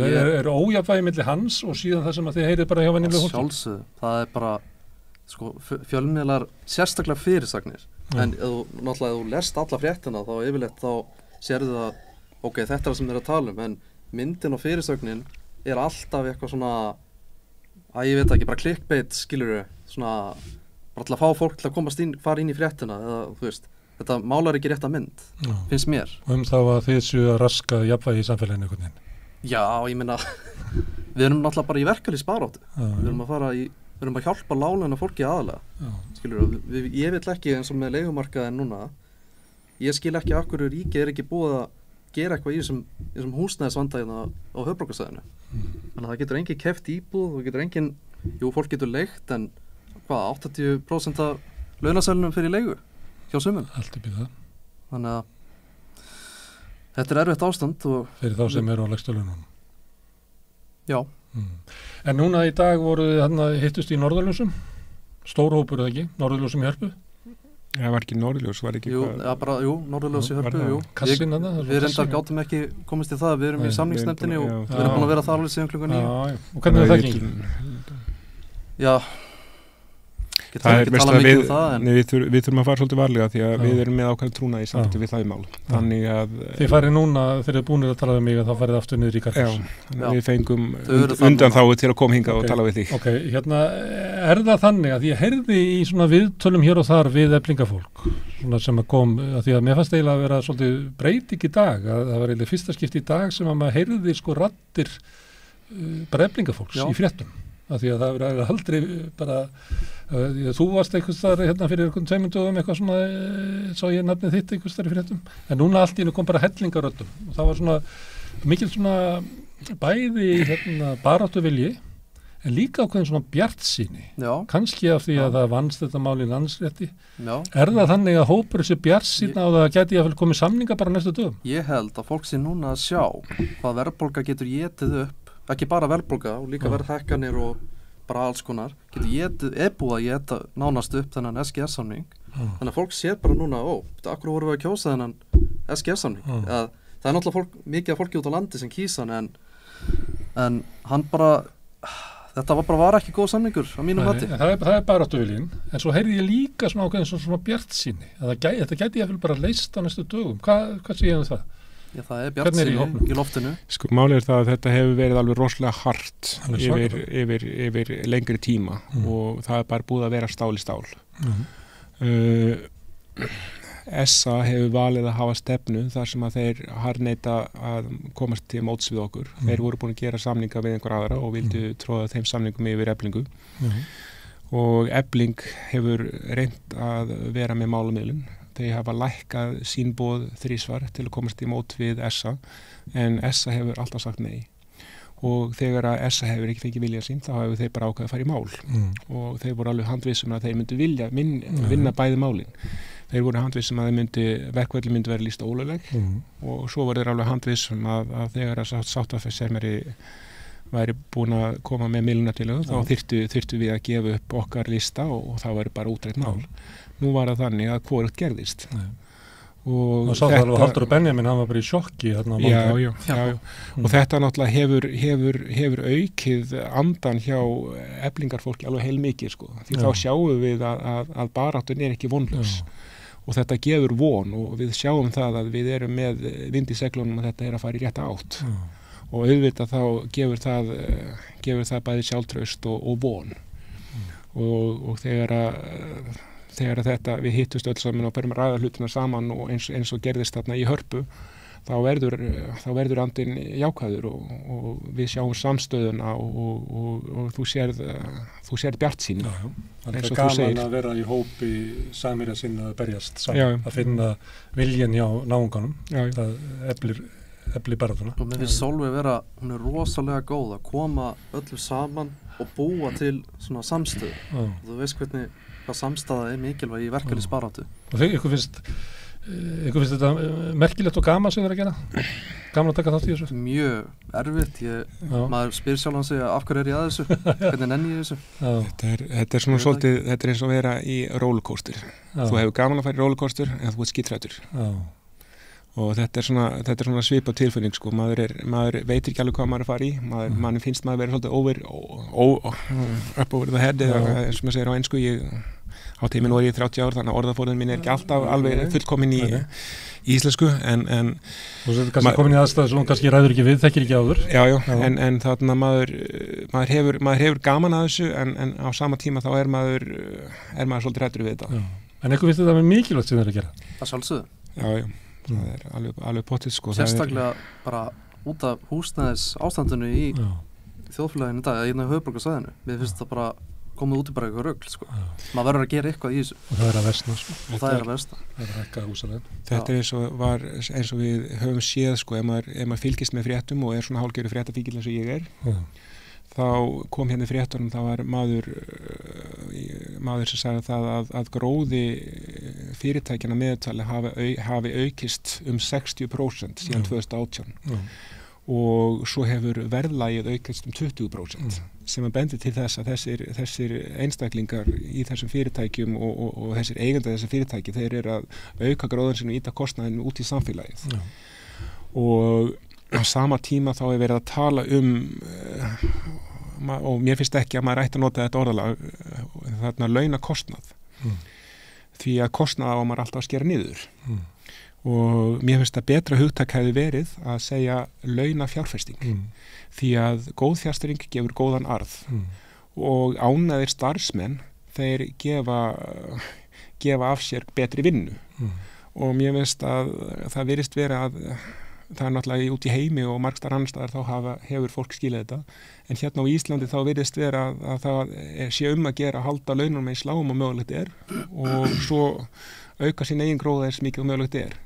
Og þegar maður hefur þetta hugarfar, þá er maður að auka mismun á milli ríkra og fátækar í samfélaginu. Og við þurfum að reyna að berjast fyrir því að þetta verði jafnað. Og það er eitt af því sem að bæði ég og Emil og allir meðlimir Eflingar er að vinna að og sérstaklega Sólveig Anna, því hún brennur mikið fyrir þessu. Og hún vill sérstaklega að þau sem eru á lægstu launum og það er oft fólk sem kemur utan að erlend verkafólk og það áttar sér ekki alltaf á hvernig réttindi þeir eru hérna á Íslandi og því miður að segja það, þá eru það margir sem að notfæra sér það. Ég hef þá sýn að mér finnst að þjóðfélagi ætti ekki að vera svona að fólk vinnur og fær svo laun í enda mánaðarins og 90 og eitthvað prósent af laununum fara bara í skuldir, mat, í leigu, í bensín. Þannig að ég vil reyna að hjálpa þjóðfélaginu eins mikið ég get til þess að laga þetta ástand þannig að fólk geti lifað svona eðlilegu lífi. Þannig að það hefur smá afganga pening til þess að fara út og eyða peningi í fyrirtækin og þannig finnst mér að venjulegt, eðlilegt, heilbrigt fjárhagskerfi ætti að virka. Það fólk á ekki að rétt svona á lifa af og 80% af fjármagni í þjóðinni liggi inn á einhverjum reikning eða inn í einhverjum sjóð einhver staðar eða þú veist, eða fara úr landi. Þetta er að gerast, það var Heimskip var að skila tvöfalt meiri hagnaði núna fyrir síðast ár, 12 miljónum, en það gefur fram í áskýrslunni að meðallaunin lækkuðu. Já, þarna sér þau. En það er eitt... Taka. En það sem er annað í þessu líka, það er það að það er verið að tala um það að maður eigi að stjórna verðbólgunum með vextum. Bankarnir, þeir eru að taka hærri og hærri vexti sem gera það verkum að þeir fá hærri gróða og ef maður fylgist með fréttum þá maður bara heyra það að til dæmis Landsbankinn hann var að ganga með 18 miljardar króna hagnaði og borgar 8 miljardi þarna í arð og svo í viðbútt við það þá kemur ofan í þetta að nú má ekki ríkið eiga þessa banka af því þeir með ekki verið með einhverja rosalega good guys og þá að selja þetta til einstaklingar sem hafa nóga pening fyrir og hvað gerist þá? Jú, vextirnir sem fara inn í bankana auka hagnaðin í bankunum og svo verður borgar út arður og í staðan fyrir að þetta fæði til ríkisins í dag, þá að selja þetta og þá fara einstaklingar sem fyrir eiga nógu pening, fá ennþá meiri pening og þetta eykur aftur á þarna mismunin og það sem í rauninni verið að gera, það það að það verið að taka pening frá þeim fátæku sem ekki eiga efni á að kaupa sinni á annars taka lán og yfirfæra peningin til þeirra ríkur sem hafa nóg fyrir. Það verið að flytja peninga frá þeim sem að lítið sem ekkert eiga til þeirra sem eiga mikið og vilja sífellt eigna sem meira. Já, og svo vunnið hart af því að selja bankana til þess af því að bankarnir af því að ríkið eiga svona stofnanir sko. Og horfum á það sem gerist í COVID, fullt af fyrirtækjum fengu ógeðslega góða styrki frá ríkinu og á sama tíma voru þau að segja upp fólki bara örfáum mánuðin setna jafnvel. Já, meðal annars Íslands Hótel. Já, Íslands Hótel, já. Og hvað gera þau þegar það er verkfall? Þau ráða inn dagar til að, já, það er orðrómurinn allavega. Það var ég birtur þetta mynd sem var tekið inn á Hótel Lind af konu að þrífa klósett í merkt dögum. Nákvæmlega og þarna klárt bara verkfallsbrot.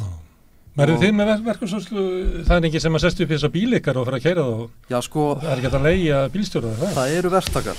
Já, sem gætu farið að keyra þetta? Þeir mega í rauninni. Keyra? Þeir mega keyra.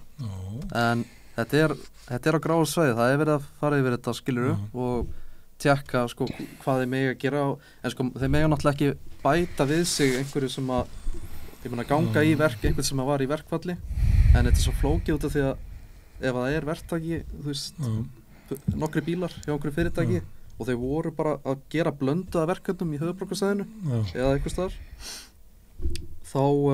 Það er svolítið mál að fylgjast með þessu, þessi að bara gera það saman. Það er svo erfitt að segja, sko, eru þeir að ganga í störf eða eru þeir að gera það sem voru að gera? Það eru sett lög hitt og þetta og svo er það, ef maður bara talar í almennu samningi, þá eru sett lög og það eru ákveðnir einstaklingar sem sitja þessi lög og hafa ákveðna hugsun og svo eru aðrir lögfræðingar sem túlka lögin og svo fer það eftir hvað hver lögmaður hafi í huga og svo túlka þeir eftir hvort sína áttuna. Það verður því ekki að vera með verkfallsvörslu og fylgjast með þessu að þessi verktakar séu bara í þeim verkum sem voru í áður? Við erum að skoða þetta sko, því að við þurfum að fá lögfræði áðurlít á þessu og svona sjá hvernig er hægt að gera þetta á réttandan og góðan hátt. Við förum við tækifærið þarna hliðunum í Örfirisey og kíkjum á hvað er í gangi. Stundum við verðum eitthvað þarna en eins og ég segi það þarf að fá lögfræði álit, það þarf að finna út hvað þessi verktakar mega að gera og hvað mega ekki gera og ég veit ekki, þú veist, hvort að það verður eitthvað vandamál þarna við hliðið en það bara kemur í ljós. Herðu, ég má ekki tefja ykkur lengur, ég var búin að lofa því að þið færið aftur á samningafund. Vonandi verður samningafundur hjá okkur. Það er nú ekki víst, kannski verður bara fjarað út í kvöld. Þú menna það, já. Við verðum bara að sjá til, það er lítið hægt að segja þessu hluti og það er fullu vilji hjá Eflingu að setjast við samning. Já, það er, við viljum semja. Við höfum alltaf gert alveg frá byrjun, sko. Ég hef verið í svo alveg frá í byrjun þarna nóvember og farið á mjög marga fundi og já, þetta í fyrsta skipti sem ég sé bara raunverulega hluti vera að gerast. Já, þetta fyrsta raunverulegu samninga verið þarna sem fóru fram í dag. Það svona sem bara leit út fyrir að vera. Það eitthvað vinna í karpúsinu. Já, við þurfum að fara varlega með það sem við segjum. Við erum með trúnað og það sem er að gerast þarna við þurfum að halda því svona svolítið utan umræðina. Já, ég spyr ekki meira. Herðu sagði mér, hefur enginn beðið að fá að kaupa þau jakkan? Viltu fá hann? Nei, ég bara spyr að því að ég veit. Hvað borgar fyrir hann? Ég heyrði svona fólk vera að spyrja hvar fær maður svona Eflingu jakka.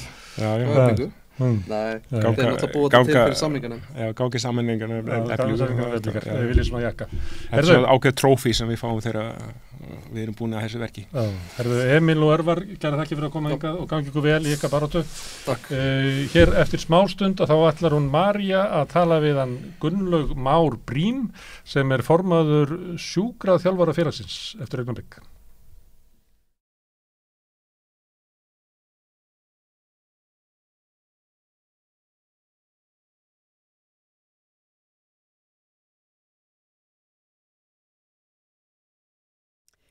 Já, komið sæl.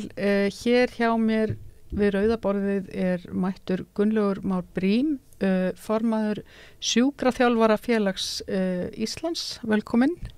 Takk fyrir það. Við ætlum aðeins að ræða stöðuna sem uppi hjá sjúkraþjálfurum en þeir hafi verið samningslausir núna í nokkur ár og það svona ýmislegt við þína grein sem hefur svona valdið ykkur sjúkraþjálfurum áhyggjum. Segðu mér aðeins svona til að byrja með, hvert starfsvið sjúkraþjálfara? Eru þið bara stofum út í bæ eða þeir eru að gera eitthvað meira, eða ekki? Jú, vissulega við gerum margt fleira. Já. Og það má eiginlega segja kannski að við séum kannski að vinna svolítið á tveimur svona í megin dráttum á tveimur ólíku sviðum. Já. Annars vegar eins og þú nefnir, þá erum við með okkar félagsmenn sem starfa á einkareknum stofum, sjálfstætt starfandi sjúkraþjálfarar. Og þeir eru svona vitnar að starfa út í bæ og svo erum við líka með stóran hluta okkar félagsmenn sem starfar innan hins opinbera kerfis. Já. Bæði þá hjá aðallega hjá henni opinbera og hjá samtöku fyrirtæki velferðarþjónustu á hjúkrunarheimilum og öðru slíku. Já. Og stærsti vinnustaður sjúkraþjálfara er Landspítalinn og þar sinnum við allt frá að vera að sinna bæklunar, sjúkraþjálfun, taugasjúkraþjálfun, krabbameinssjúkraþjálfun og öðru slíku. Já. Og ef við færum okkur yfir á, og það sama þá þetta við sjúkrahús á Akureyri og allar heilbrigðisstofnanir landsins, þar sem að við eigum fulltrúa á flestum þeirra. Já, einmitt. Já, þannig að þeir eru ekkit, það er svona, ef að fólk lendir í einhverjum veikindum eða eitthvað svoleiðis og liggur inn á deildum, að þá er það í rauninni, það yfirleitt er ekkit útskrifað nema að það sé búið að hitta sjúkraþjálfara og fá einhvers konar endurhæfingu til að bara geta staðið upp úr rúmi, eða ekki? Það fer auðvitað rosalega eftir í þess af hvaða ástæðum fólk liggur á spítalanum. Auðvitað fullt af fólki fer inn á spítala fyrir aðgerð sem í raun og veru er bara stutt aðgerð og þarf í raun og veru ekki okkar aðkomu og við fögnum því að sjálfsögðu.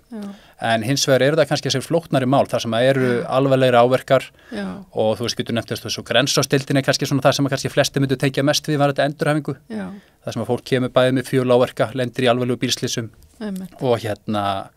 og þeir sem að fá heila blóðföll, þeir sem fá mænuskaða, lendi því og þetta fjöldin allur öðrum einstaklingum sem þurfa sinna endurhæfingu til að komast aftur á stað út í lífið. Já, akkurat. Einmitt. Hvað segðu mér, nú þið eru búin að vera samningslausir núna, síðan 2019? Sko. 3 ár. Já, þarna komum við kannski aftur út í það að við erum með auðvitað sitt hvorn hópin. Já. Og sjálfstætt starfandi félagsmenn okkar eru búin að vera samningslausir síðan. En þeir sem starfa á hinu opinbera markaðu þeir eru náttúrulega bara launamenn. Já, þeir eru bara launamenn. En svona svo við kannski rekjum söguna svona í grófum dráttum að þá höfum við þetta verið á samningi við Sjúkratryggingar Íslands sem er bara sér að semja kaupa þessari þjónustu fyrir hönd ríkisins. Og árið 2019, 30. janúar, að þá rennur þáverandi samningur út. Sá samningurinn veru bara framlengdur fram eftir árið 2019 og vegna þess að hann er bara framlengdur að því leitinu til að það er ekki tekið til verðlags leiðréttinga eins og samið í samningnum að þá í raun og veru göngum við út af þessum samningi þannig loka árs 2019 en það tekur raun og veru gildi að mér minni 13. janúar 2020 þannig að svona það væri gætt svigrúms fyrir alla aðeila til að undirbúa breytingar og annað slíkt. En hvernig virkar þetta sko? Það eru einhverju mánuði síðan að Öryrkjabandalagið var með málþing þetta samningsleysi bæði sérgreinalækna og ykkar sjúkraþjálfara af því að þetta náttúrulega kemur mjög illa við sérstaklega kannski öryrkja. Hvernig virkar þetta núna sko, hjá sjúkraþjálfurum út í bæ? Nú er ég sjálf hjá sjúkraþjálfur og ég veit aldrei hvað ég á að borga og ég veit ekki hvernig það er hugsað en ég veit að það er búið að breyta tilvísanakerfinu. Það er búið að breyta því, mikið rétt. Mikið rétt. Sko, í grófum dráttum hvernig það virkar í dag, eftir að tilvísanakerfinu var breytt, að þá getur þú farið og sótt þjónustu sjálfsvarðstarfandi sjúkraþjálfara án þess að hafa beiðni frá lækni í alltaf 6 skipti. Og það er reyndar mjög jákvæð breyting vegna þess að þessi breyting þegar að Svandís tók þetta ákvæði út árið 2020 að þá er raun og jók það umtalsvert álag og heilsugjæslur vegna þess að þá var raun og allir þessu umferð sem að hafði öllu jafn að komið beint til okkar, beint að öllu inn á heilsugjæslur. Það sem allir þurfti að hitta lækninn sinn og fá útskrifaða beiðni bæði með tilhændi álagi og líka kostnaði, því þess að beiðni kosta sjálfsögðu. Svo má svo sem deilu það hvort það eiga kostið ekki. En hérna, sko, varðandi sko kostnar þáttökuna og hvað þú greiðir hver skipti, að þá kannski svona einfaldast að skýra það með því að árið 2016 til 17 að þá var komið á fót nýju greiðslu þáttökukerfi hjá Sjúkratryggingum Íslands. Og inn í það kerfi var fellt í raun og veru bæði okkar þjónusta, önnur þjálfun upp að einhverju marki, þjónusta sérgreinalækna, eitthvað kostnaði tengt heilsugæslu og öðru slíku, myndgreiningum, og ástæðan af hverju það getur verið svolítið breytilegu kostnaður vegna þess að kostnaður sem þú greiðir hverju sinni fer eftir hver staða þín innan þessara heildar greiðslu þáttöku kerfis. Og henni síðan skipta þannig að þú átt hámarksgreiðslu á mánuði og svo hámarksgreiðslu á ári. Og þegar við náðum ákveðnum hámörkum innan ákveðna tímaramma að þá lækkar kostnaðurinn eða fellur alveg niður. Og það útskýrir raun og veru þannig mikla breytileika og kannski svona pínu óskýran kostnað fyrir þann sem greiðir. En nú eins og með læknana þá eru þeir að hérna púsla saman einhvern veginn og búa til í rauninni sitt eigið verð. Hefur það verið þannig hjá sjúkraþjálfurum líka þá?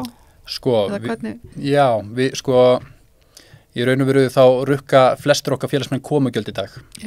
Og ástæðan fyrir komugjöldunum bara nokkuð skýr og hún bara vegna þess að verðskráin sem greitt eftir af hálfu Sjúkratrygginga Íslands verðskrá frá 2019.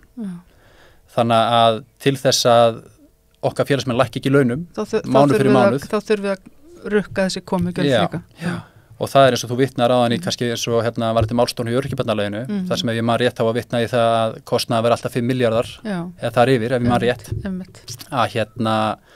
að það þetta bara kostnaði þá sem að hið opinbera með því að vera ekki með samning, tekur ekki þátt í. Og hvernig sko, nú búin að segja af sér hún María hjá Sjúkratryggingum og ég man ekki hvort það búið að ráða einhvern í staðinn. Búið að ráða í staðinn? Já, það búið að ráða, hann heiti Sigurður Helgason, tók til starfa 1. febrúar. Alveg rétt, herðu. En hafið þið fengið fund? Eitthvað byrjað að ræða við ykkur? Sko, við óskuðum eftir samtali við Sjúkratryggingar Íslands í seint á síðasta ári. Vegna þess að við sem félag vildum koma því að semjum kaup og kjör fyrir okkar félagsmenn sem í okkar félagi. Og í kjölfarið því þá reynur óskar Sjúkratryggingar Íslands eftir samningsmarkmiðum frá ráðuneytinu aftur og þau bárust núna nýlega, þannig að við höfum fundað með Sjúkratryggingum Íslands. Þannig að það eitthvað svona hreyfast? Við erum svona á uppáskrefunum í því að reyna að fá þetta að hreyfast. Og auðvitað það von okkur að það gangi vel. Herðu, en svo er fleira sem að kemur inn á sjúkraþjálfun og sjúkraþjálfara bara stéttina. Það ótti við að það skorti á nýluðun í greininni eða hvað? Í greininni? Sko, við erum kannski í einhver liti keimlíkri stöðu á við aðra heilbrigðisstéttir og ég veit að læknar hafa talað mikið þetta hjúkrunarfræðingar einhverju leiti en þó ég ætla ekki að yfirfara okkar raunveruleika alveg yfir á að það sé ekki með öllu sambarilegt. En við stöndum fram yfir því að mönnun sérstaklega eins og inn á Landspítala, heilbrigðisstofnunum og meðan Sjúkrahús og Akureyri líka hefur bara gengið mjög illa.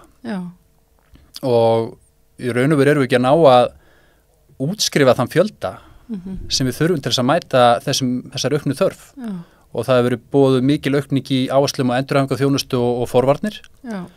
Og það bara þannig að ef við ætlum að sinna endurhæfingu þá þurfum við að hafa endurhæfingarmenntun til að sinna henni. Og það eru mjög fáar stéttir sem bera þá menntun á Íslandi og við erum þess að eina af þeim.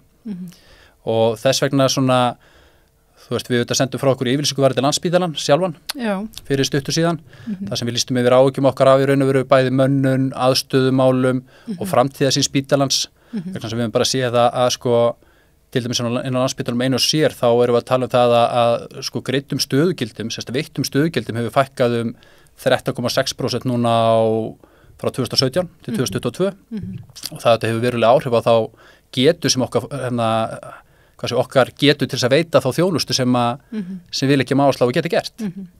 Og samhliða þessum tölum og þá líka sjáum við mikla aukningu í veikindafjárvistum. Þannig að eitt það að raunmönunin okkar fari niður þessast greiddmönnun, en svo raunmönunin miklu verri. Og þess vegna ákveðum við og töldum bara nauðsynlegt að við myndum senda frá okkur þessi yfirlýsingu þar sem við lýstum yfir áhyggjum á þessari stöðu. Já. En þannig að þú segir og veikindi og annað, þannig að það í rauninni illa kannski skilgreint verksvið, of mikil vinna, of mikil álag, of fámennt. Hvað að valda? Eða þú veist, nákvæmlega. Nú þetta held ég við verðum að líka og þess ákveðin að taka frá 2017. Þannig við verðum ekki að taka COVID-árin inn í. Tölurnar, ef við með þau eru miklu verri. Það kemur á veikindum og öðru slíku. En var þetta verksvið og annað slíkt að þá í raun og veru bara ekki búið að takast að gera Landspítalann nógu eftirsóknarverðum vinnustað og marga aðra vinnustaði sem launþega í okkar stétt til þess að fólk sé tilbúið að starfa þar. Það raun og veru bara stóra línan. Og það kemur þá bæði launamálin, bæði varðandi launakjör og annað slíkt og við erum bara í þeirri stöðin á Landspítala, við erum auðvitað dagvinnustétt. Þannig að þú veist, við erum allan tíman á því að þá umbuna fyrir vaktur og annað slíkt, en það ákveðið vandamál þegar þú ert með mjög lága grunnlaunasetningu og það ekki hægt að vinna það upp. Eða nætuvaktir eða eitthvað svoleiðis í eitthvað stétt. Til þess að hafa ofan þessu á fyrir vinnandi fólks. Segðu mig, hvernig er kynskiptingin meðal sjúkraþjálfara? Ef við horfum á hópin í heild sinni, þá erum við að tala svona 70% konur, 30% kallar.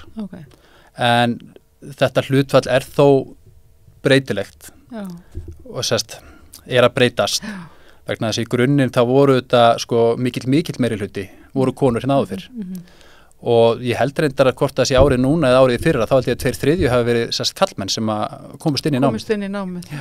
En það getur þetta líka verið breytilegt því að við erum bara með inntökupróf líkt og læknadeildin. Læknarnir og það þetta bara þeir 35 efstu sem að fara inn og hvaða kyn það Já, ég var að tala við Önnu Björgu Jónsdóttur í gær við Rauðaborðið sem yfir öldrunarlækningunum á Landspítalanum og hún var að tala sem var svolítið áhugavert líka að hún var að velta því fyrir sér hvort að því að nú inn í öldrunarmálunum náttúrulega mikið líka endurhæfinga alls konar endurhæfingateymi og endurhæfinga prógram og hún var að velta því fyrir sér hvort í rauninni eða velta því upp hvort að endurhæfingin ætti heima inn á Landspítalanum eða ekki, eða hvort hún ætti heima í einhverju sér stofnunum. Hafið eitthvað skoðað eða velt upp öðrum hugmyndum af hvað það varðar sjálfur sjúkraþjálfararnir?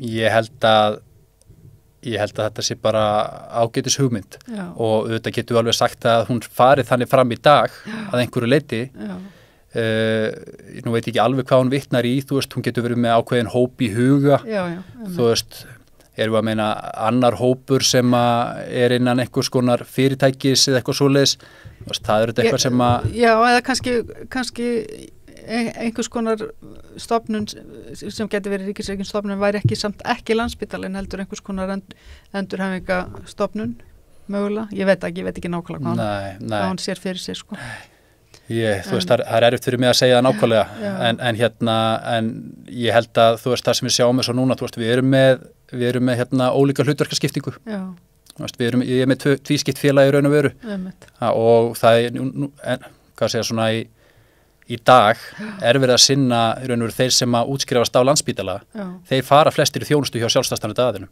og það oft mikil og sterk sérhæfing og þá má í raun og veru líka segja það að þeir sem kaupa þá þjónustu á stóru leyti eru þetta hið opinbera í gegnum Sjúkratryggingar Íslands þannig að það hvort að það sé þá annað sér fyrirtæki sem að fái fjármagn úr sama vasa, ég veit ekki hvort að það sé einhver lausn á málinu. En ég held hins vegar að ákveðin lausn væri einfallega það að þeir eru að fjölga þeim aðilum sem að sinna þessum málaflokki. Og hvaða þýðingu hefur sjúkraþjálfun fyrir til dæmis eins og bara svona forvarnir? komið eitthvað þar við sögu? Já, við komum þetta tölvöld þar við sögu og ég get nú bara að hugsa sko, ef ég tala nú bara út frá sjálfum mér einu sinni að ég til dæmis starfaði 5 ár inn í fyrirtæki sem starfaði við svona vinnumverndarstarf. Já. Þannig að mitt starf í raun og grunninn var eingöngu að fara út á vinnustæði, inn í stofnanir og inn í álver og alls konar, þar sem við vorum einmitt að tryggja það, eða reyna að tryggja það með bestu getu, að það væru sem fastar veikindatafjarvistir. Það væri sem best aðstæð fyrir starfsfólk og það verður að mæta í raun og veru á fræðilegum grunni. Það er aðgerð sem væri verið að leggja í og það fjármagn sem væri verið að leggja í þennan málaflokk væri gert út frá þekkingu. Já, einmitt. Þannig að það er svolítið svona, já, getur alveg komið inn á svona eins og iðjuþjálfa störfin. Já, það er ákveðin skörun hvað það varðar. Ákveðin skörun hvað það varðar, já. En svo getur við þetta líka farið bara út í, forvarnir í íþróttum og alls konar svona, þar sem við kannski höfum verið auðvitað mjög ábyrgandi í gennum tíðina. Það er já annað. Hvað er stór hluti af ykkar starfi sem fer í íþróttameðsli? Er það ekki svolítið mikið? Hlutfall? Já. Sko, ég veit ekki nákvæmlega hlutfalli, en sko, ég hef sjálfur starfað bæðin á stofu og inn á spítalanum og svona það fyrir utan og ekki nema að þú sýnir þér sérstakann áhuga og ætlið að verða íþróttasjúkraþjálfari, þá er það minni hluti. Það er minni hluti. Já, en hins vegar er langstærsti... Það var að heyra eitthvað svona, það var bara... Þetta er rosalega áberandi hluti... Það var bara stóra hættulegt þjálfari. En þetta er svona áberandi hluti af þeirri mynd sem við höfum út á við. En langstærsti hópurinn sem við sinnum er vantarlega þeir sem eru aldraðir og raun og veru fá aukna þjónustu og þar kannski þurfum við líka að hafa í huga sko, breytt aldursamsetning þjóðarinnar sem við sjáum fyrir. Og ég held að hvort það var sko, skýrsla frá því fyrra eitthvað svoleiðis að sérst núna fram til 2035 að þá erum við að sjá fram á það að það verði sérst þannig að hlutvall þjóðarinnar fari frá að vera 14% sem eru 65 ára pluss í það verðum 18% og þetta eru 25.000 einstaklingar sem bætast í þann hóp og þar kannski koma áhyggjuna líka, við erum ekki að ná útskrifa nógu marga til þess að mæta þessari þörf. Hún kom svolítið inn á þetta líka, hún Anna Björg í gær, að það er skortur á svona einhverjum stýrihópum öldrunamál. Það er einhvern veginn ekki alveg, það vantar einhvern til þess að svona einhvern hóp sem leggur línur hvernig á þetta vera á næstu árum og áratugum að því að við erum að fara inn í siglinni svo mikla breytingar á samsetningu þjóðarinnar Rýmar það ekki bara svona pínlítið við áallanagerð og þjóðarsálinn okkar? Já. Við kannski bregðumst ekki... Það er nefnilega það sem mín kenning sko, við erum alveg rosalega mikið sko, já, við erum ekki að plana mikið. Nei. Við erum ekki að plana hvorki sko barnegnir niður eldri árin. Við bara framkvæmum. Já, við gerum það svolítið. Já, einmitt. Heyrðu, en já, ég bara óska ykkur góðs gengis. Landspítalinn hefur tekið undir ykkar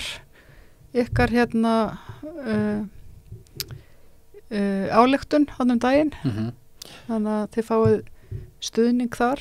Já, fagráð Landspítalans. Sem er svona þverfælt ráð innan Landspítalans sem að tekur fyrir ýmis málefni og þeir ályktuð og skoruð á bæði skoruð á framkvæmda stjórn og forstjóra spítalans að bregðast við og bæta þá bæði varandi mönnun og aðstöðu því að það er svo kannski annað málefni sem við höfum verið svolítið að benda á og það er svona óljós þegar við tölum forgangsröðunum það er óljós svona aðstaða okkar inn á spítalanum það sem hefur verið að þrengja umtalsett og mikil óvissa.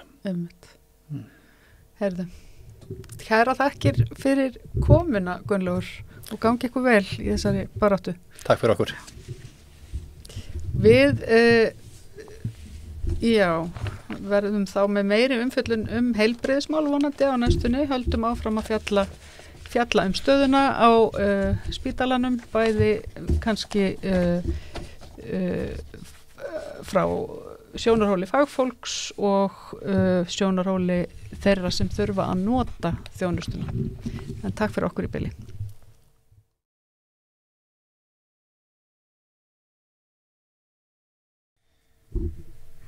Já, Komið þið sæl og velkomin hérna í Feministafréttir. Hér setjum við ég María Pétursdóttir og Sara Stef Hildardóttir og við ætlum aðeins að fara yfir fréttir vikunar með feminískum gleraugum. Fyrsta svona frétt sem að mér datt í huga við kannski myndum ræðum frétt frá týndu börnin frá Úkraínu.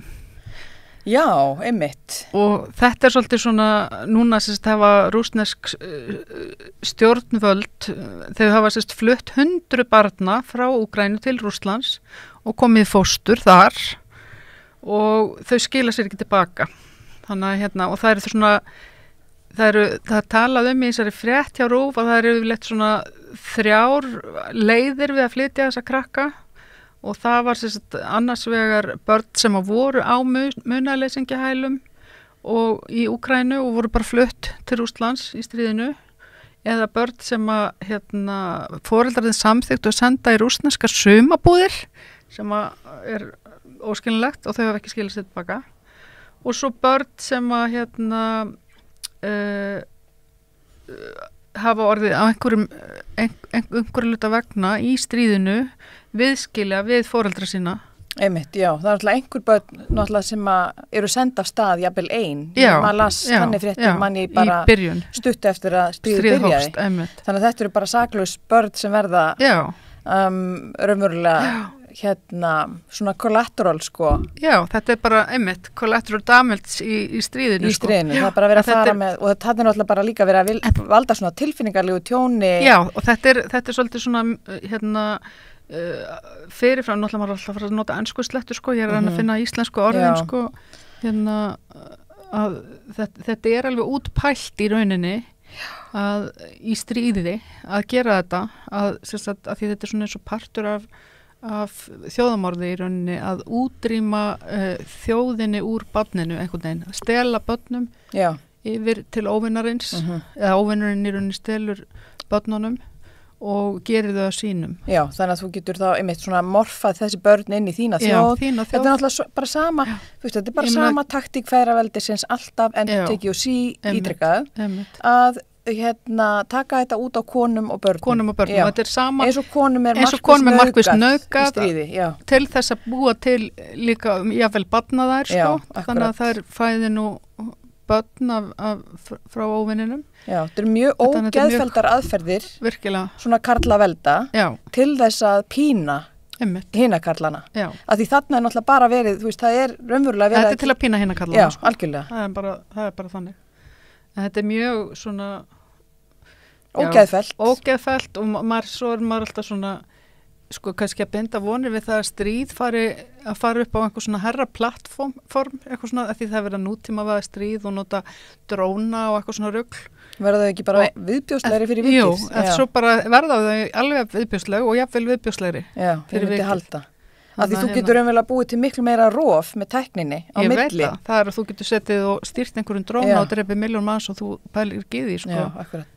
Þú veist, það verður ennþá minni saktakend já, ég meina þetta hefur skilurðu, þú býr til svo mikla fjarlægð með þessu einmitt, nákvæmlega.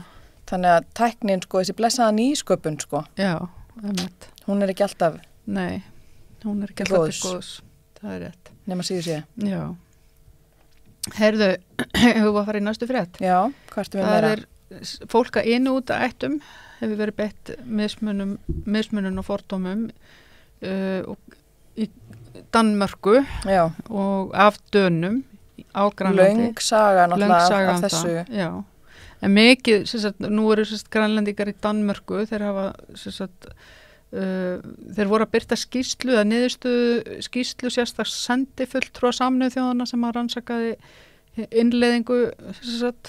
innleiðinguna og yfirlýsingar réttindi frumbyggja frá árinu 2007 og þingkona Siumut Aki Matilda Högedam, hún heitir svolítið löngu nafni, hún er annar að fulltrúum Grænlands á danska þinginu og hún segir náttúrulega bara að þessi niðurstöða staða Sameinuðu þjóðanna kom sér ekkert á óvart.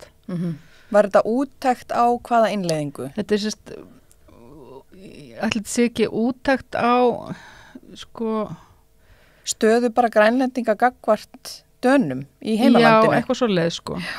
Ég meina, þetta er náttúrulega bara segin-saga líka þarna sko, með þetta sama, það er náttúrulega svipaðir hlutir hafa verið að gerast í Kanada hjá frumbyggjum Kanada með öll þessi hryllilegu barnamorð, tengdum barnaskólunum þar sem hafa fundist fjöldagrafir. Akkurat. Þú veist, þess að bara svona tala inn í sama rými og þessi þá skýrsla hlýtur að hafa verið tekin saman. Þetta er svolítið svona óskýr frétt, það er erfitt að átta sig á því sko nákvæmlega sko hvaða skýrsla þetta er. Já, en þetta hlýtur náttúrulega að vera sko, þú veist, raunir frumbyggja, hvar sem að þau hafa orðið undir gagnvart einhverju nýlendu veldum, að þá bara tekur marga kynslóðir að vinda ofan af þessum sárum og þjóðamorðum og viðbjóði sem að gengur á í svona,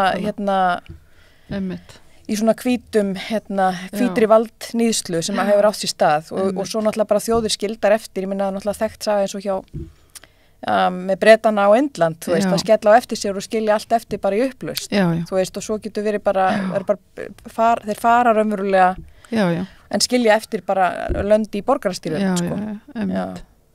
Þekkist ekki, það er ekki Jamaica? Jú, Jamaica er þannig, þeir eru bara að drepa hvern annan, sko. Já, bara svona innbyrðis átök. Það er bara rosa, sko, það er ekki einu svona sko beint borgarastyrjöldar. Þeir eru bara, þetta er bara rosalega það er bara svo ofbóðslegt ofbeldi í gangi meðal íbúana, þeir eru að strádrepa hver aðra. Já, einmitt. Þetta sé hvergi í heiminu, mikið bara morð. Já. Þannig að, þetta er hræðilegt. En þarna í Danmörku og varandi Inúítana að þessi þingkona, hún hefur einmitt verið að berjast mikið fyrir því og hennar flokkur að Inúítar teljist verndaður minnihlutahópur í Danmörku, þannig að þeim séu tryggðu aukin réttindi. Já. Það hefur enn ekki... Það ætti náttúrulega finnst manni í ljósi sögunar, já. Nei, félagsmálaráður Danmörkur. Já, það finnst manni það nú eðlilegt. Alveg gjörsamlega, þannig að það er eiginlega óskilinlegt að það sé ekki bara... Já, hvernig annars ætlaru, sko, þú veist, þetta eru svona skuldir sem er bara ómögulegt að verðmeta eða leggja nokkurt mat á, nema að þessu leiti einmitt, að þú gefur bara borgurum þessara þjóða einhvers konar, þannig forsendur í nýju samfélagi að það geti þá gagnast þeim til hagspóta. Já. Einhver sendifulltrúi Jose Francisco Calitzei, hann segir fordóma meðal annars endurspeglast í opinberri tölfræði. Hann segir til dæmis að hlutfall heimilislausra meðal Inúíta sé ofmetið í Danmörku og segir slíkt draga úr trausti og fá sýnilega merki séu þess að ríkisstjórnin taki vandann alvarlega og svo talar hann líka það sem er náttúrulega alþekkt sko emittinn sálfræðinar, það er að sálfræðiprófin eru svo léleg að það koma náttúrulega, þetta er bara eins og með svarta í Bandaríkjunum að þeir koma mikið verið út úr öllum sálfræðiprófum eða IQ-testum eða einhverju svona. Já, þetta er bara svona coded bias. Þetta er bara coded bias, þetta er bara allt og hvít próf og millistjættarpróf, þannig að þau nærða aldrei að fá þau svör, eða þau geta aldrei gefið þau svör. Þau eru líka bara ekkert á sama tungumáli en til að fólki talar. Fyrir utan úr það, sko. Og þannig eru til dæmis grænlendingar kannski með ekki að tala 100% jafn góða dönsku og einfættu Dani og bara það skekki niðurstöðuna. Algjörlega, en oft er það náttúrulega eins og með svona próf, þú veist það eru ákveðna forsendur gefnar, ég meina við þekkjum þetta bara svona, þú veist hinn hvítu Vesturlönd, að þessi próf sem að voru öll byggð á einhverjum rannsóknum á ungum efnuðum millistéttadrengjum í Bandaríkjunum, þú veist að þau próf voru notuð sem einhvers konar svona sálfræðiprófi mitt og til þess að greina einhverjar típur sem áttu að vinna mjög vel saman, það var bara mjög vinsæl kenning, ég gleymi hvað hún er kölluð, ég meina það var verið að nota þessa kenninga bara langt inn á okkar tíma sko. Já, einmitt. En það er svo skrítið einhvern veginn, nú hefur þetta alveg verið vel þekkt sko innan sálfræðinar það er mér svo skrítið að það séu ennþá samt sé sálfræðingar og stofnanir og ennþá að nota göllu próf í dag, af því þetta er, ég meina þetta eru gömul vísindi. Já, þá kannski þetta spyrja sig einmitt, þú veist, hver leggur línutnar með hvernig próf skuli notuð í svona uppleggi, þú veist, þannig að er mögulega, einmitt. Einmitt. Þannig að það náttúrulega bara eins og Sir Humphrey sagði okkur í Yes Minister og Yes Prime Minister, það hægt að stilla þetta allt af. Það nú leggur á stað. Segðu. Herðu, næsta frétt, það sem sagt, uppeldið var samfelld bælingameðferð. Þetta er í kjölfar, þetta er Arna Magna Danks, þetta er í kjölfar þess að hún var í viðtali í sem sagt, samtali við hana Sigurlaugu hjá RÚV. Já. Og hún sem sagt ber þunga bagga eftir að hafa gengið í gegnum uppeldið sem Já, hún er transkona í dag og var leka með hlutverk í áramótasköpinu. Já, hún er mjög, og líka í svörtu söndum, sko. Hún er mitt kennari bara og lætur mikið til sín taka sem sagt í aktivisma og tala fyrir réttindum transfólks. En ég las sko transkriptið eða sem sagt, þú veist, afritið af viðtalinu á RÚV og þetta var alveg ótrúlega harmþrungið þarna oft bara í gegnum hennar líf og lýsir náttúrulega bara hennar samskipti eins og við föður sinn, þú veist, þessi eitraða karlmennska og þessi skaðlegu karlmennsku ímyndir sem að koma mjög greinilega í ljósið mitt í gegnum pappinar, gagvart henni, einmitt. Og svona þessi þegjandi menning líka. Já, og móðurinnar er sjúklingur, þannig að hún verist ekki, og fíkil vantarlega, þannig að hún hefur ekki einhvern veginn fengið stuðning sem skildi þaðan heldur. Já, ég meina svo getur maður einmitt spurt sig í svona fjölskyldusögum, þú veist, af hverju ferði að deyfa þig? Já, nákvæmlega. Þú veist, ef þessar skaðlegu mennsku ímyndir hafa svona raunverulega eitrandi áhrif út frá sér inn í fjölskyldum. En svo það sem að mér fannst líka sko, hún talar beinleiðis pappi sinn hafi verið fullur af kvenfyrirlitningu og kallaði hana kettlingu og píku. Þú veist, það alls konar svona Já, ég meni ekki á einhverjum tíma er þetta norm, eða þú veist, á einhverjum tíma, ég held að Arna Magna sé aðeins eldri en ég. Það nú ekkert langt síðan að sko, íþróttamenn voru að kalla hvern annan í fjölmiðlum kettlingar og eitthvað svona. Já, ég meina og í viðtölum, þá er þetta bara hluta einhverju normi. Þú fyrir ekki að væla yfir því. Nei. Það ætlar að vera... Þannig að, en allavega það var annað viðtal síðan í heimildinni líka sem að var við transmann sem mér fannst svo athyglisvert að lesa bæði þessi viðtöl og hún transmaðurinn sem að áður var stúlka gengur í gegnum mjög erfiða æsku líka og mikið einelti og bara erfiðleika við að settast við líkamassinn og eitthvað svona og er líka glíma við í æsku alla þessar staðalmyndir sem að konur finna fyrir, skilur, þú átt að vera grönn og þú átt að vera svona og hins einn og eitthvað neginn og var það ekki og var bara einhvern veginn að upplifa rosa svona svona ofan á í rauninni það að finna að þú ert ekki réttu kyni sko. Þannig að og svo verður hún svo nær hún að koma út úr skápnum sem transmaður og þá fer hann honum að líða betur og lífið verður mikið bjartara í smástund þar til að einhver karl nauðgar honum. Já, aftur. Já, og þá einhvern veginn ég segi aftur sko fréttir frá feðraveldinu. Já, einmitt. Þú veist, það sem gengur á með svona ofbeldi að þetta er náttúrulega ótrúlegt þannig að hann hefur sjálfsagt ekki átt von á því að það er því eina af hans fyrstu reynslum við að vera karlmaður. Við að koma út sem transmaður. Þegar hann er komin í sitt rétta. Nákvæmlega. Þannig að og þetta sýnir líka bara hvað í rauninni sko transfólk sko hversu mikil, hvað það verður fyrir mikil kvenfyrirlitningu og bara sko hvað er það að fara með það og virðisleysi. Það sem ég snefnilega svo áhugavert eins og við transmenningu sem er náttúrulega algjörlega hluti bara af því að vera manneskja sko og maður sér það aftur eins og hjá frumbyggjaþjóðum, bæði hjá frumbyggjum í Norður Ameríku og líka á Hawaii var ég að sjá daginn þar sem að þau eiga bara og ég bara því miður gleymi hvað það kallast en þá er til bara svona þriðja kennið þannig að þetta er svona svolítið eins og heterosis, þú veist, bara sem kona og svo sem maður, en svo var til þriðja svona verundin eiginlega, þú veist, eða svona vitundin og það er bara sjálfsagt mál, þá ertu bara þú veist, hvorki nýja eitthvað skilgreint eftir þvagfærum, þú veist, að því þetta alveg rosalega erfið tvíhyggja.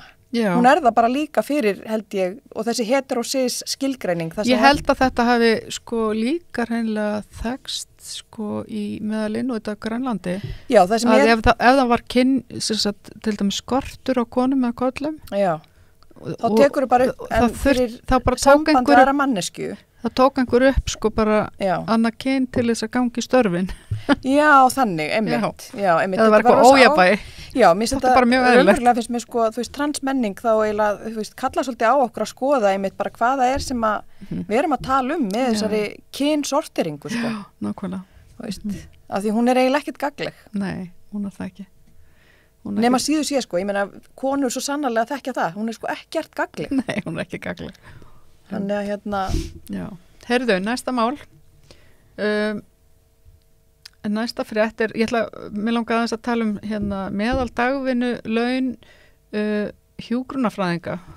Já. Það var frétt á Vísi byrjunarlaun hjúkrunarfræðinga á Landspítalanum 525.000 krónur. Eftir hvað mörg ári í námi, sko. Já. Eftir hvað mörg ári í námi. Nákvæmlega.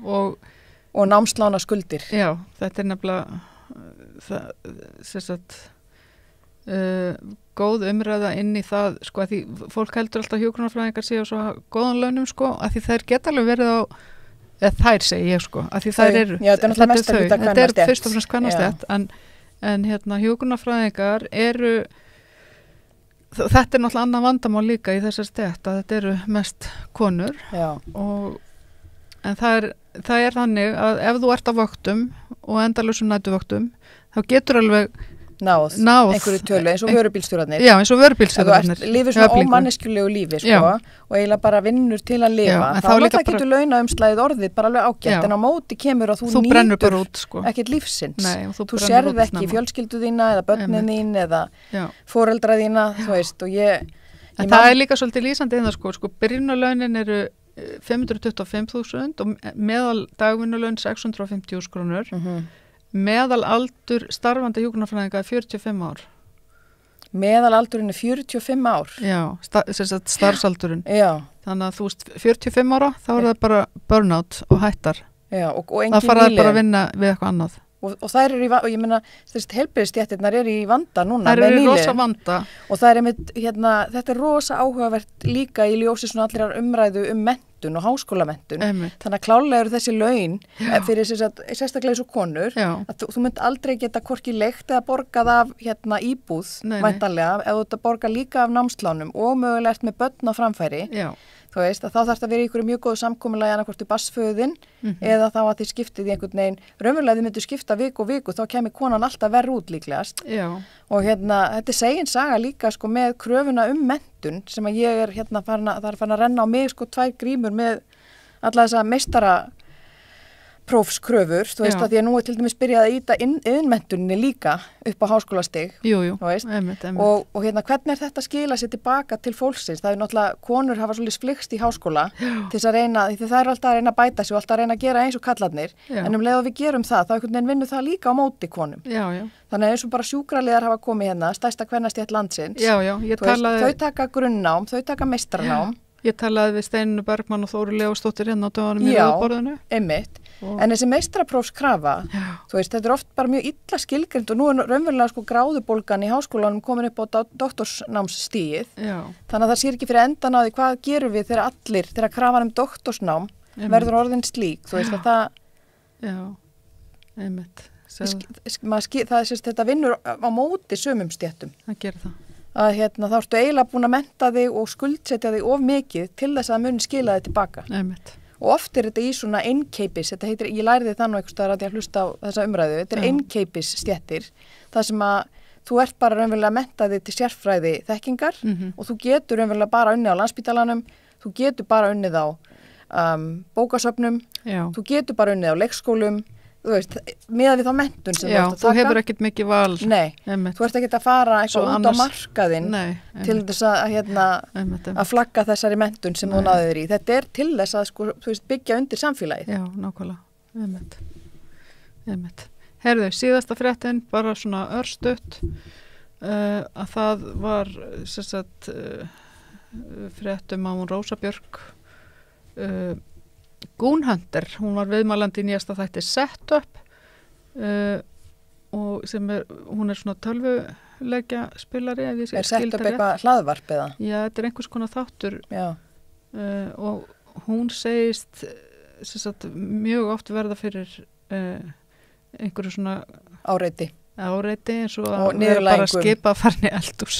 Já, ég á vinkonu sem er mikið í svona metal tónlist, hún talar þetta sama, henni sé hvergi vært inn í eins og svona á svona spjallþráðum eða þú veist, það sem hún ætlar að taka þátt í ykkur virkri umræðu metal tónlist. Og það er bara vegna þess að þeir bara, henni er ekki tekið, hún getur ekki verið að nynni á forsendu þess að hún sé kona. Nei.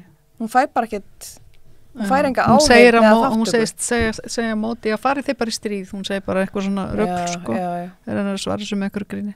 Mér finnst þetta bara varpa ljósi svona á jafnréttisumræðuna í heildsinni skilur við, að við erum komin held ég bara miklu lengra en einhverju skalar sem að setja Ísland alltaf ofalega sem einhverja paradís, þú veist, og það mælikvarðin er ekki að gera það sem hann er, hann er mæla það sem hann ætti að mæla. Ekki frekar en þessi þjóðhags mælikvarði sem að mæli til dæmis ekki ólaunuð störf kvenna. Nákvæmlega. Herðu, ég held að þetta verði slá í botnin í Rauðaborði í kvöld og við verðum hér aftur að vikuliðinni við Sara og vonandi Margrét með okkur.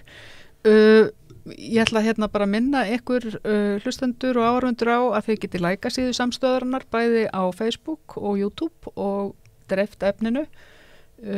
Við erum okkar í dreifikerfi og þið geti líka gengið í Alþýðufélagið á síðu samstöðarinnar undir hnappnum skráning. Rauðaborði verður hér aftur annað kvöld klukkan 8. Takk.